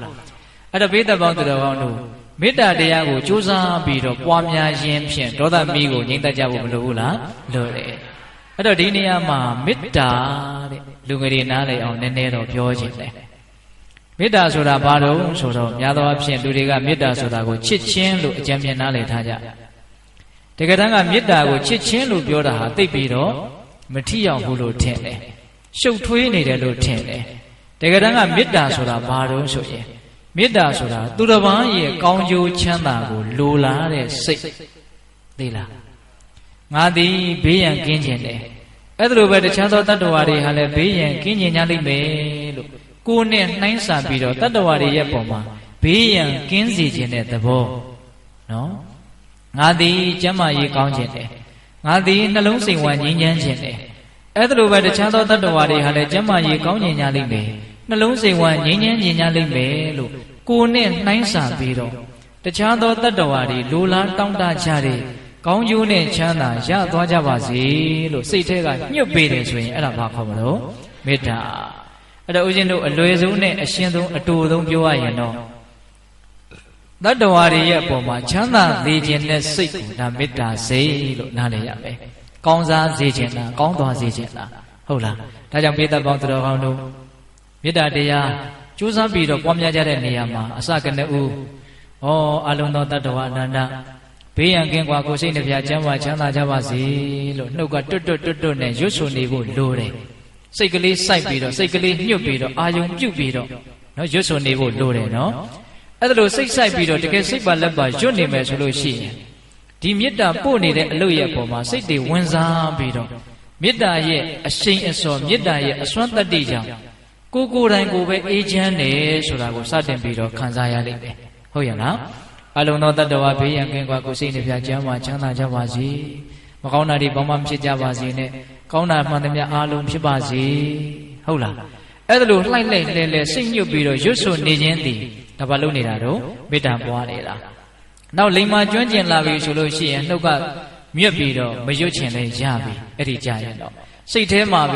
အဲ့ဒါညှုပ်ပြီးတော့ပွားများနေဖို့အဲ့ဒီမေတ္တာစိတ်ကလေးကိုထက်ချီးတလဲလဲဖြစ်အောင်ကြိုးစားနေဖို့မလိုဘူးလားလိုတယ်အဲ့ဒါလိုမေတ္တာတရားတွေကိုများလာအောင်မေတ္တာစိတ်တွေကိုများလာအောင်ပွားနေခြင်းသည်ပင်လေအဲ့ဒါကိုမေတ္တာပို့တယ်လို့ခေါ်တယ်မေတ္တာပွားတယ်လို့မခေါ်ဘူးလားခေါ်တယ်အဲ့ဒါလိုပွားများနေခြင်းသည်ပင်လေအဲ့ဒါဒေါသတည်းဟူသောမီးကိုအဲ့ဒါငြိမ့်တတ်နေတာနော်အဲ့ဒါမေတ္တာပွားနေရင်မေတ္တာပွားနေတဲ့အခိုက်မှာဒေါသမီးမငြိမ့်ဘူးလားငြိမ့်တယ်မေတ္တာတရားကအလွန်စွမ်းတယ်ဗျပွားနေတဲ့အချိန်မှာငြိမ့်တာမဟုတ်နောက်ပိုင်းမေတ္တာရင့်ကျက်လာပြီမေတ္တာနည်းနည်းခိုင်မာလာပြီဆိုလို့ရှိရင်မေတ္တာမပွားတဲ့အချိန်မှာလည်းပဲတော်ယုံတန်ယုံစိတ်တူစရာကိစ္စတွေ့တော်လည်းပဲစိတ်မတူပဲရှိတတ်တယ်စိတ်ထဲမှာဒေါသတွေအများကြီးမဖြစ်ဖဲနဲ့လည်းရှိတတ်တယ်မေတ္တာရဲ့အရှိန်ကြောင့်အေးချမ်းမှုကလေးနဲ့ဒါဆက်သွားနေတဲ့သဘောပေါ့ဟုတ်ရဲ့လားဒါကြောင့်မေတ္တာတရားကိုအားကိုးကြဖို့မလိုဘူးလားလိုတယ်မေတ္တာတရားအားကြီးရင်အားကြီးသလောက်ဒေါသတည်းဟူသောအတွင်းရန်ငြိမ်းတယ်ဒေါသတည်းဟူသောအတွင်းရန်ငြိမ်းရန်ဒေါသတည်းဟူသောအတွင်းရန်ကြောင့်ဖြစ်ပေါ်လာမဲ့အပြင်ရန်တွေလည်းငြိမ်းတယ်လို့ဆိုရတယ်တဲ့ဒါကြောင့်ဦးဇင်းတို့မေတ္တာအကျိုး7မျိုးထဲမှာနတ္တအဂိဝဝေတံဝါတတ္ထံဝါကမတိတဲ့မေတ္တာတရားအားကြီးမယ်ဆိုလို့ရှိရင်မီးတို့အစိတ်တို့လက်နက်တို့ကြောင့်ဒုက္ခမရောက်နိုင်ဘူးလို့ဟောထားတာမရှိဘူးလားဒေါသတည်းဟူသောအတွင်းရန်ငြိမ်းလို့နော်ဘေးတွေအန္တရာယ်တွေတည်းဟူသောအပြင်ရန်တွေပါဘာဖြစ်သွားတာတော့ငြိမ်းသွားဒါကြောင့်ပိဿပေါင်းတော်ကောင်းတို့လူလောကကြီးမှာလူဘဝဆိုတာကစူးကြားမှသိရတဲ့ဘူးသီးလိုပဲဟုတ်လားအန္တရာယ်ကအလွန်များတယ်ဖြစ်နိုင်ခြေတွေအများကြီးရှိတယ်ဒါကြောင့်အဲ့ဒီပြင်ဘက်ကအန္တရာယ်တွေဘေးတွေကင်းဖို့ဆိုတဲ့ရည်ရွယ်ချက်ဖြင့်လည်းပဲမေတ္တာတရားကိုပွားများကြဖို့မလိုဘူးလားလိုတယ်ဒါကြောင့်မေတ္တာတရားရဲ့အစွမ်းတတ္တိတွေကိုပြောတဲ့နေရာမှာပြင်ဘက်ကယံနေအေးတယ်ဆိုတာကိုလည်းမြတ်စွာဘုရားထည့်ပြီးတော့ဟောထားတာရှိတယ်ထည့်ပြီးတော့ဟောထားတာရှိတယ်နော်ဦးဇင်းတို့တန်ရုပ်ပါဠိတော်မှာကုလသုတ်တံဆိုပြီးတော့သုတ်တံလေးတစ်ခုတွေ့ရတယ်အဲ့ဒီမှာဗာပြောထားတယ်ဆိုတော့မိန်းမသားတွေများပြီးတော့ယောက်ျားသားနည်းတဲ့အိမ်ကိုလူဆိုးတခိုးတွေဝင်ရောက်နှိပ်စက်ဖို့အင်မတန်လွယ်ပါတယ်တဲ့အဲ့ဒါလိုပဲဒေါသအားကြီးပြီးတော့မေတ္တာအားနည်းတဲ့ပုဂ္ဂိုလ်ရဲ့တန်တန်ကိုတကူရှိတဲ့အမရုဒ္ဒတွေကနှောက်ယှက်ဖြစ်စီဆင်းရဲဒုက္ခဖြစ်စေဖို့အလွန်လွယ်တယ်လို့မြတ်စွာဘုရားဟောတာနော်ယောက်ျားသားနည်းပြီးတော့ယောက်ျားသားများပြီးတော့မိန်းမသားနည်းတဲ့အိမ်ကိုလူဆိုးတခိုးတွေဝင်ရောက်နှိပ်စက်ဖို့အလွန်ခဲရင်နေတဲ့အဲ့ဒါလိုပဲမေတ္တာအားကြီးပြီးတော့ဒေါသအားနည်းတဲ့ပုဂ္ဂိုလ်ရဲ့တန်တန်ကိုတကူရှိပါတယ်ဆိုတဲ့အမနုဿတွေကတောင်ဝင်ရောက်နှိပ်စက်ဖို့အင်မတန်ခဲရင်နေလို့မေတ္တာကိုအဲ့ဒါလိုမြတ်စွာဘုရားဟောတာနောက်ပြီးတော့ဦးဇင်းတို့တတ္ထိသုတ်တံဆိုပြီးတော့ဟောထားတာလည်းရှိတယ်အဲ့ဒီမှာတော့ဗာပြောထားလဲဆိုတော့အင်မတန်ကောင်းတဲ့တန်နဲ့ပြုတ်ထားတယ်32လက်တစ်လောက်ရှိတဲ့တန်လျက်ကြီးတစ်ချောင်းနော်မြည်နေအောင်ထက်နေအောင်သွေးထားတဲ့ဝင်းတောင့်နေတဲ့တန်လျက်ကြီးတစ်ချောင်းပေါ့အဲ့ဒီတန်လျက်ကြီးကိုတစုံတယောက်သောပုဂ္ဂိုလ်ကဟောဒီတန်လျက်ကိုငါဟာစက္ကူကလေးကိုခွေတယ်လို့လိတ်တယ်လို့မျိုးလုံးလိုက်မယ်ခြေလိုက်မယ်ဟုတ်လားထရွက်6ကလေးကိုခွေတယ်လို့မျိုးခွေလိုက်မယ်ဆိုပြီးတော့များတကယ်လို့ तू ကြိုးစားအထုတ်ခဲ့မယ်ဆိုရင်အဲ့ဒီတန်လျက်ကြီးကတော့လိတ်သွားမှာမဟုတ်ဘူးခွေသွားမှာမဟုတ်လုံးဖို့ခြေဖို့ကြိုးစားတဲ့ပုဂ္ဂိုလ်ရဲ့လက်သီးသားနေရင်အပိုင်းအပိုင်းပြတ်သွားလိမ့်မယ်တဲ့အဲ့ဒီဥပမာတိုင်းပဲမေတ္တာတရားအားကြီးတဲ့ပုဂ္ဂိုလ်ကိုတကူရှိပါတယ်ဆိုတဲ့အမနုဿတွေကတောင်မှဒီပုဂ္ဂိုလ်ကိုငါစိတ်ဖောက်ပြန်သွားအောင်ဘလို့ဒုက္ခတွေတွေ့အောင်နှိပ်စက်လိုက်မယ်ညှင်းဆဲလိုက်မယ်လို့ तू ကြံစီခဲ့မယ်ဆိုရင်သူသာလျှင်အဲ့ဒါဒုက္ခအကြီးကျယ်ရောက်လိမ့်မယ်လို့မြတ်စွာဘုရားဟောထားတာရှိတယ်ဒါကြောင့်ပိဿပေါင်းတော်ကောင်းတို့အာမကိုးတဲ့မို့လားအာကိုးတဲ့နေဒေါသတည်းဟူသောအတွင်းရန်ငြိမ်းလို့ ပြင်ဘက်ကဘေးတွေအန္တရာယ်တွေငြိမ်းသွားတာလို့တဘာဝကြကြလည်းတွေးတတ်ဖို့မလိုဘူးလားလိုတယ်ဟိုဦးဇင်းတို့မှတ်သားစရာလေးတစ်ခုရှိသေးတယ်မေတ္တာရဲ့အစွမ်းနဲ့ပတ်သက်ပြီးတော့ဦးဇင်းတို့မြတ်စွာဘုရားလက်ထက်ကမဏိပတ္တရဆိုတဲ့ဘလူးကမြတ်စွာဘုရားကိုလာပြီးတော့လျှောက်တယ်ဘာလျှောက်လဲဆိုတော့မြတ်စွာဘုရားတဲ့လောကကြီးမှာတတိတရားကိုလက်ကင်ထားမယ်ဆိုလို့ရှိရင်အခါခတ်သိမ်းကောင်းခြင်းမင်္ဂလာနဲ့ပြည့်စုံမယ်တဲ့တတိတရားကိုသာလက်ကင်ထားခဲ့မယ်ဆိုလို့ရှိရင်အမြဲတမ်းချမ်းသာဒုက္ခနဲ့ပြည့်စုံမယ်တတိတရားကိုသာလက်ကင်ထားခဲ့မယ်ဆိုလို့ရှိရင်တတိမတော်သူဝေတေရောမနဲ့ဖြန်နိုင်မနဲ့ဖြန်နိုင်အမြဲတမ်းကျက်သိမင်္ဂလာနဲ့ပြည့်စုံနေမယ်ပေါ့မြင့်မြတ်နေမယ်ပေါ့ဟုတ်လားတတိရဲ့အကျိုးကျေးဇူးကိုသူကအလွန်မြင်တဲ့သဘောပေါ့ဟုတ်လားဒီနေရာမှာတတိဆိုတာကဟိုဖုန်းနံပါတ်တွေကိုအမှတ်ရတာတွေလိပ်စာတွေကိုအမှတ်ရတာတွေဒီလိုတတိမျိုးကိုပြောတာမဟုတ်ဘူးနော်တတိဆိုတာကိုယ်ခန္ဓာကိုယ်ပေါ်မှာဖြစ်ပေါ်နေတဲ့သဘာဝတရားတွေရုပ်သဘာဝနာမ်သဘာဝသဘာဝတရားတွေကိုဖြစ်နေစေအခိုက်အတန့်မှာအမှန်အတိုင်းတိနေတဲ့သဘောကိုတတိလို့ပြောတာဟုတ်ရဲ့လားငါတန်တမှာဘာတွေဖြစ်နေသလဲလို့အမှန်တိုင်းသိအောင်ကြိုးစားလို့သိနေတဲ့သဘောကိုဘာခေါ်မလို့တတိလို့ဒါပြောတာနော်အဲ့ဒီတတိထားခဲ့မယ်ဆိုလို့ရှိရင်တဲ့အမြဲတမ်းကောင်းမြတ်မယ်အမြဲတမ်းချမ်းသာမယ်အမြဲတမ်းမြင့်မြတ်နေမယ်ဒါတွေမကဘူးတဲ့ဝေရာစပရိမုစတိယံကလည်းပဲလွတ်မယ်တဲ့သူ၄မျိုးလာပြီးတော့မြတ်စွာဘုရားကိုလျှောက်တယ်အဲ့တော့မြတ်စွာဘုရားကအဲ့ဒီစကားကိုအပြည့်အစုံလက်မခံတတိရှိလို့ရှိရင်အခါခတ်သိမ်းကောင်းမြတ်တယ်တတိရှိရင်ချမ်းသာတယ်တတိရှိရင်နေတိုင်းမြင့်မြတ်တယ်ဟုတ်တယ်တဲ့သို့တော့ယံကတော့မလွတ်သေးတဲ့တတိရှိနေုံမျှဖြင့်တော့ယံကမလွတ်သေးတဲ့ယံကလွတ်ချင်တယ်ဆိုလို့ရှိရင်တော့မေတ္တာတရားကိုပွားများရမယ်ဆိုပြီးတော့ဒုတိယဂါထာမြတ်စွာဘုရားဆက်ဟောပါတယ်အလုံးစုံသောတတ္တဝါတွေရဲ့အပေါ်မှာမညှင်းဆဲမှုဆိုတဲ့တရားဖြင့်မွေ့လျော်ပြီးတော့မေတ္တာတရားကိုပွားများမှသာလျှင်ယံတွေဟာလွတ်သွားမယ်လို့ပြောတာဒါကြောင့်ပိဿပေါင်းတော်ကောင်းတို့သတိပဋ္ဌာန်ဘာဝနာကိုပွားများကြရမယ်မဂ္ဂင်၈ပါးကိုပွားများကြရမယ်သို့တော်မေတ္တာတရားခြံရံထားဖို့မလိုဘူးလားလိုတယ်အဓိကအရေးကြီးတာကတော့သတိပဋ္ဌာန်ဘာဝနာမဂ္ဂင်၈ပါးကအရေးကြီးဆုံးပေါ့နော်သို့တော်လည်းပဲမေတ္တာတရားနဲ့ခြံရံထားဖို့မလိုဘူးလားလိုတယ်ဒါကြောင့်ဦးဇင်းတို့ကျမ်းဂန်တွေထဲမှာဗုဒ္ဓနုတ္တိယေမေတ္တာယေအတုပယေမရဏနုတ္တိယေဒီကမ္မထတရား၄မျိုးကိုအာရခကမ္မထဆိုပြီးတော့နာမည်တက်ထားတာရှိတယ်နော်တရားဓမ္မတို့ဦးဇင်းတို့အတွက်အဆောင်အရှောက်ကမ္မထပေါ့နော်ကာကွယ်စောင့်ရှောက်မဲ့ကမ္မထပေါ့အဲ့ဒါလို့အဆောင်အရှောက်နဲ့ကိုကနေမှသာလေဒီသတိပဋ္ဌာန်ဘာဝနာမဂ္ဂင်ဘာဝနာတွေကိုဘေးကင်းရန်ကင်းချမ်းချမ်းသာသာပွားများနိုင်ဖို့ဆိုတဲ့အဲ့ဒါလို့ရည်ရွယ်ချက်နဲ့လည်းပဲမေတ္တာတရားကိုအဆောင်အရှောက်အနေနဲ့ထားကြဖို့မလိုဘူးလားလိုတယ်အဲ့တော့ဦးဇင်းတို့ဒီနေရာမှာကြိုးစားပြီးတော့ပြောနေတာကမေတ္တာတရားတည်းဟူသောရေစဉ်ကိုဖြန့်ပက်လို့ဒေါသတည်းဟူသောအတွင်းရန်ငြိမ့်မယ်ဆိုရင်ပြင်ဘက်ကဘေးတွေအန္တရာယ်တည်းဟူသောအပြင်ရန်တွေလည်းငြိမ့်အေးပြီးသားဖြစ်တယ်ဆိုတာလေးကိုပြောတာပါဟုတ်ရလားအေးဒါကြောင့်ပိဿပေါင်းသူတော်ကောင်းတို့ဒေါသတည်းဟူသောမီးကိုမေတ္တာတည်းဟူသောရေဖြင့်ကြိုးစားပြီးတော့ငြိမ့်တတ်ကြဖို့မလိုဘူးလားလိုတယ်တော့မေတ္တာတရားရဲ့အကျိုးကျေးဇူးတွေကပြောရင်ကုန်နိုင်ပေါ်ရမရှိဘူးဗျဟုတ်ရလားဟိုဦးဇင်းတို့အောက်ခသုတ်တံဆိုတာရှိတယ်အဲ့ဒီအောက်ခသုတ်တံကိုအခြေပြုပြီးတော့မဟာစီစတော်ဘုရားကြီးကလင်္ကာလေးရှိထားတာလေပေတတို့ရဲ့နှုတ်ထဲမှာရှိကောင်းရှိပါလိမ့်မယ်တနေ့သုံးငါအိုတရားဖြင့်ချက်ကားဓမင်းကျွေးမွေးခြင်းတဲ့မယွင်းစင်းစစ်နှုတ်တညစ်စာကျိန်သုံးငါမြတ်မေတ္တာပွားများကြိုးကြီးမာသည်ဘုရားမြတ်စွာမိန်ခွန်းတည်ဟုတ်လားနော်မနေ့ခင်မှာအိုးကြီးတရားနဲ့ဓမင်းတွေချက်ပြီးတော့ဟင်းနေနဲ့လှူတယ်နေ့လည်ခင်းမှာအိုးကြီးတရားနဲ့ဓမင်းတွေချက်ပြီးတော့ဟင်းတွေချက်ပြီးတော့လှူတယ်ညနေခင်းမှာအိုးကြီးတရားနဲ့ချက်ပြီးတော့လှူတယ်ဒီနေ့ကိုအိုးပေါင်းဘယ်လောက်လဲ300အဲ့ဒီလိုလှူဒန်းမှုပြုတဲ့ဒါနကောင်းမှုထက်တခါပွားလို့ရှိရင်နှုတ်တညစ်စာနော်ဘာမှမကြောက်ဘူးနော်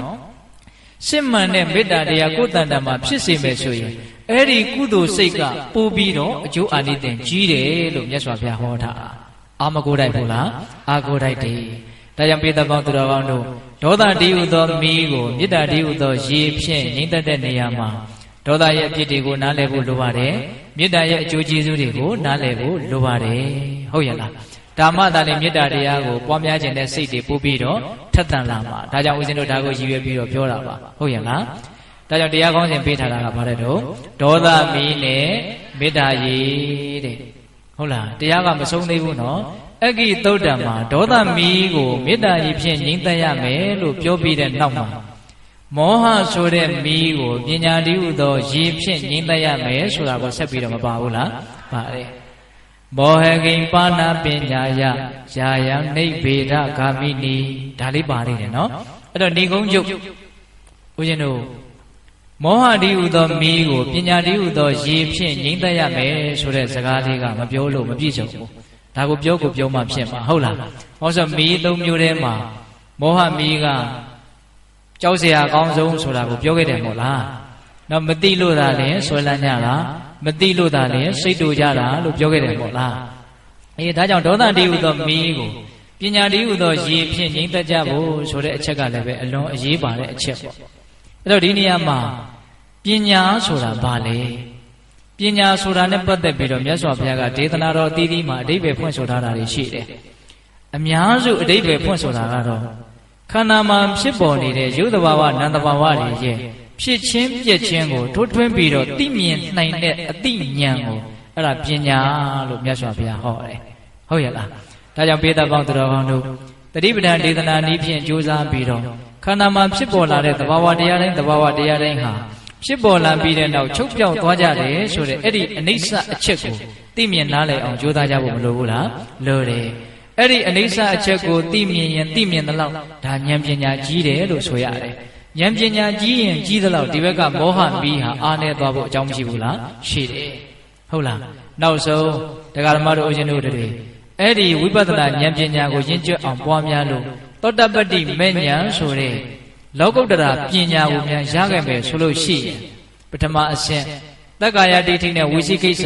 ဆိုတဲ့အင်မတန်ကြောက်မက်ဖွယ်ရာကောင်းတဲ့အပေလေးပါးတည်းဟူသောမီးကိုဆက်လက်ပြီးတော့တောက်စိတ်နိုင်စွမ်းရှိတဲ့ကြောက်เสียအကောင်းဆုံးအဲ့ဒီမီးတွေငြိမ့်မသွားဘူးလားငြိမ့်သွားတယ်ပညာတည်းဟူသောရေကြောင့်ဒါမီးငြိမ့်ပုံကလေးကိုလက်တွေ့ပြောပြတာနော်အေးနောက်ဆုံးအရဟတမေဉာဏ်အရဟတဖို့ဉာဏ်ရလို့ပညာအထွတ်အထိပ်ရောက်ခဲ့မယ်ဆိုလို့ရှိရင်မောဟမီးခေါင်းဆောင်တဲ့ကိလေသာမီးတွေအားလုံးငြိမ့်မသွားဘူးလားငြိမ့်သွားတယ်အဲ့လိုမီးတွေအားလုံးငြိမ့်သွားတယ်ဆိုလို့ရှိရင်ဒုစရိုက်မီးလည်းတောက်เสียအကြောင်းမရှိဘူးဒုစရိုက်မီးမတောက်တဲ့အတွက်ကြောင့်အပယ်လေးပါးမီးလည်းတောက်เสียအကြောင်းမရှိတော့နော်ကိလေသာမီးလည်းတောက်เสียအကြောင်းမရှိဘူးကိလေသာမီးမတောက်တဲ့အတွက်ကြောင့်ဘဝခန္ဓာဝိမီးစာတွေလည်းတောက်เสียအကြောင်းမရှိတော့ဟုတ်လားပညာတည်းဟူသောရေဖြင့်မောဟတည်းဟူသောမီးကိုငြိမ့်လိုက်လို့အားလုံးငြိမ့်အေးသွားတယ်ဆိုတဲ့အဓိပ္ပာယ်ကိုပြောတာဟုတ်ရဲ့လားဒါကြောင့်ပညာတည်းဟူသောရေသည်အစွမ်းအထက်ဆုံးလို့ပြောရင်ပြောလို့မရဘူးလားရတယ်ဒါကြောင့်မေတ္တာတရားရဲ့အထက်မှာသူရှိတယ်နော်ဒါပေမဲ့ဦးဇင်းတို့ဘာကြောင့်မေတ္တာတရားကိုဟောရတယ်လဲဆိုတော့တော့များသောအားဖြင့်ဒေါသတွေကတူကိုအလွန်များနည်းနည်းမှသီးခန္ဓာမဟုတ်ထိကနေရှင်ရဲ့ဒေါသကဖြစ်တာအဲ့ဒီအလေးအကျင့်ကြီးကိုသတိထားမိဖို့နော်မေတ္တာတရားဖြင့်အေးအေးချမ်းချမ်းနေတတ်ဖို့လေလောကမှာအလွန်အရေးကြီးတယ်ဆိုတာကိုဦးဇင်းတို့ခံယူထားလို့ဒေါသမီးနဲ့မေတ္တာရေကိုဦးစားပေးပြီးတော့ပြောတာတကယ်တမ်းကပညာရေကပို့ပြီးတော့လိုအပ်တယ်မဟုတ်လားလိုအပ်တယ်ဟိုဦးဇင်းတို့တန်ရုပ်ပါဠိတော်မှာပဲဟောထားတာရှိတယ်ကုတာကာရသုတ်တံတဲ့အိမ်တစ်လုံးမှာအဆောက်အဦတစ်လုံးမှာအဓိကအရေးအကြီးဆုံးအစိတ်အပိုင်းကဘာလဲဆိုရင်ခေါင်မယ်တဲ့အထွတ်လို့စာကတော့သုံးတယ်ပေါ့နော်အဲ့ဒီအိမ်ကိုဖျက်ဆီးခြင်းနဲ့ဆိုလို့ရှိရင်ခေါင်ကိုဖျက်ဆီးလိုက်တာနဲ့အထွတ်ကိုဖျက်ဆီးလိုက်တာနဲ့ဒီအိမ်ကိုဖျက်ဆီးပြီးသားဖြစ်တယ်တဲ့ဟောဆိုခေါင်ကိုဖျက်ဆီးလိုက်တာနဲ့သူကမိုးကမလုံတော့ဟုတ်လားပြီးရင်အကုန်လုံးရေတွေမိုးရေတွေရွှဲရွှဲဆူပြီးတော့ကြာရင်မိုးရေတွေနဲ့ဒီအိမ်ဟာရွှဲဆူပြီးတော့ဆွေးမြစ်ပြီးတော့ဘာဖြစ်သွားတော့ပျက်စီးသွားမယ်အဲ့လိုပဲတရားဓမ္မတို့ဦးဇင်းတို့ရဲ့ခန္ဓာမှာရှိတယ်အကုသိုလ်ကိလေသာအတိုက်အမြုံကိုဖျက်ဆီးပစ်ခြင်းနဲ့ဆိုလို့ရှိရင်တဲ့အဝိဇ္ဇာသည်ခေါင်မယ်တဲ့နော်မတိမှုမောဟသည်အထွတ်ပဲခေါင်မယ်သူ့ကိုဖျက်လိုက်ရင်ကျန်တာတွေဟာပျက်စီးသွားတယ်ဒါနားလည်ဖို့လိုတယ်နော်တကယ်ကြီးမိုက်မြဟုတ်လားအဝိဇ္ဇာဆိုတဲ့မောဟကိုဖျက်ဆီးလိုက်ရင်ကျန်တာတွေမဖြစ်သွားတော့ပျက်စီးသွားတယ်ဟုတ်လားဒါကြောင့်အဲ့ဒီအဝိဇ္ဇာတည်းဟူသောမောဟကိုဖျက်ဆီးတဲ့နေရာမှာလည်းပဲအကောင်းဆုံးလက်နက်ကဘာဖြစ်နေတော့ပညာဖြစ်နေတယ်ဟုတ်လားဒါကြောင့်ဖြစ်ချင်းပြက်ချင်းကိုတိုးထွင်းပြီးတော့သိမြင်နားလည်နိုင်တဲ့ပညာရဖို့အတွက်ဖြစ်တိုင်းသတိဝိရိယဉာဏ်ပညာဥရှိပြီးတော့တိနေတဲ့အလေးအကျင့်ကိုပြုစုပြောထောင်ကြဖို့မလိုဘူးလားလိုတယ် ဦးဇင်းတို့ဘာပြောနေတာတော့တတိပဋ္ဌာန်ဒေသနာကိုအနှစ်ချုပ်ပြီးတော့ပြောနေတာနော်ဟုတ်ရဲ့လားဒါကြောင့်ဖြစ်တိုင်းခန္ဓာမှာဘာတွေဖြစ်နေတယ်လဲဆိုတာကိုအပူအလိုမပါဖြစ်ဆက်ချက်မပါနှုတ်ပယ်ချက်မပါဘဲနဲ့အရှိကိုအရှိအတိုင်းဒါကိုတိနေအောင်ကြိုးစားရမယ်ဖြစ်တိုင်းသိရမယ်ဖြစ်တိုင်းသိရမယ်ဖြစ်တိုင်းသိနေလို့ရှိရင်အဲ့ဒီဖြစ်လာတဲ့တရားတွေဟာပြက်သွားတယ်ဆိုတာမသိပေဘူးလားသိလိမ့်မယ်ဟုတ်ရဲ့လားဒါကြောင့်ဦးဇင်းတို့မဟာစီစတော်ဘုရားကြီးကဖြစ်တိုင်းမပြတ်သိမှတ်နေလျင်ယုံနာနှမျိုးကြောင်းကျိုးသိမြင်မမြဲဆင်းရဲဉာဏ်တဲ့ပေါ်လေအနတ္တတိယနိဗ္ဗာန်ဝင်လို့အနှစ်ချုပ်ပြီးတော့ဟောတာဟုတ်ရဲ့လားဒါကြောင့်ပိဋကပေါင်းသူတော်ကောင်းတို့တန်တရားဝိမီးစာတန်တရားမီးတောင်မီးလျံနေငြိမ့်သက်ဖို့အတွက်ကိလေသာမီးတွေငြိမ့်ဖို့လိုရတယ်ကိလေသာမီးငြိမ့်ရင်လည်းဆိုရင်ပညာတည်းဟူသောရေဖြင့်ငြိမ့်သက်ရလိမ့်မယ်လို့ဏိကုံးကျုံမှတ်ဖို့မလိုဘူးလားလိုပါတယ်ဒါကြောင့်ဦးဇင်းတို့ဒီကနေ့အဂိသုတ်တံကိုအခြေခံပြီးတော့မီးသုံးပါးကိုရေသုံးမျိုးဖြင့်ငြိမ့်သက်ပုံကိုဟောခဲ့တယ်နော်ရှာကဆိုတဲ့ဆွလန်းခြင်းမီးကိုငြိမ့်သက်ဖို့အတွက်အတုပဘာဝနာကိုကြိုးစားကြရမယ်ဒေါသတည်းဟူသောမီးကိုငြိမ့်သက်ဖို့အတွက်မေတ္တာတည်းဟူသောရေဖြင့်ငြိမ့်သက်ကြရမယ်ဟုတ်လားမောဟတည်းဟူသောမီးတောင့်မီးလျံကိုငြိမ့်သက်ဖို့အတွက်ပညာတည်းဟူသောရေကိုအသုံးပြုကြရလိမ့်မယ်ဒီကနေ့ညအထူးပြုပြီးတော့ပြောတာကတော့ဒေါသမီးနဲ့မေတ္တာရေကိုပြောတာပါဟုတ်ရဲ့လားဒါပေမဲ့တကယ်တမ်းအရေးကြီးတာကမောဟမီးနဲ့ပညာရေကပို့ပြီးတော့အရေးမကြီးဘူးလားအရေးကြီးတာပေါ့ဟုတ်လားဒါကြောင့်ပိဋကပေါင်းသူတော်ကောင်းတို့မေတ္တာတွေလည်းပွားပေးကြပြီဟုတ်လားအေးပညာတည်းဟူသောရေဖြင့်မောဟမီးကိုငြိမ့်သက်ဖို့ဒါဦးဇင်းတို့9မိနစ်လောက်အချိန်ယူပြီးတော့တရားဘာဝနာလုပ်ကိုကြိုးစားကြရအောင်နော်ဦးဇင်းတို့တရားဟောတာတနာရီနဲ့မိနစ်20ရှိသွားတယ်နော်အလုံးမနေ့ဒါရီရောရပါပဲတော့ဆိုင်ချင်းရှိတယ်ချင်းရှိတယ်ဒုက္ခိကိုစိတ်တရားကြောင့်မှချမ်းသာရရှိကြကုန်ပြီဘဝတို့ကောင်းဆုံး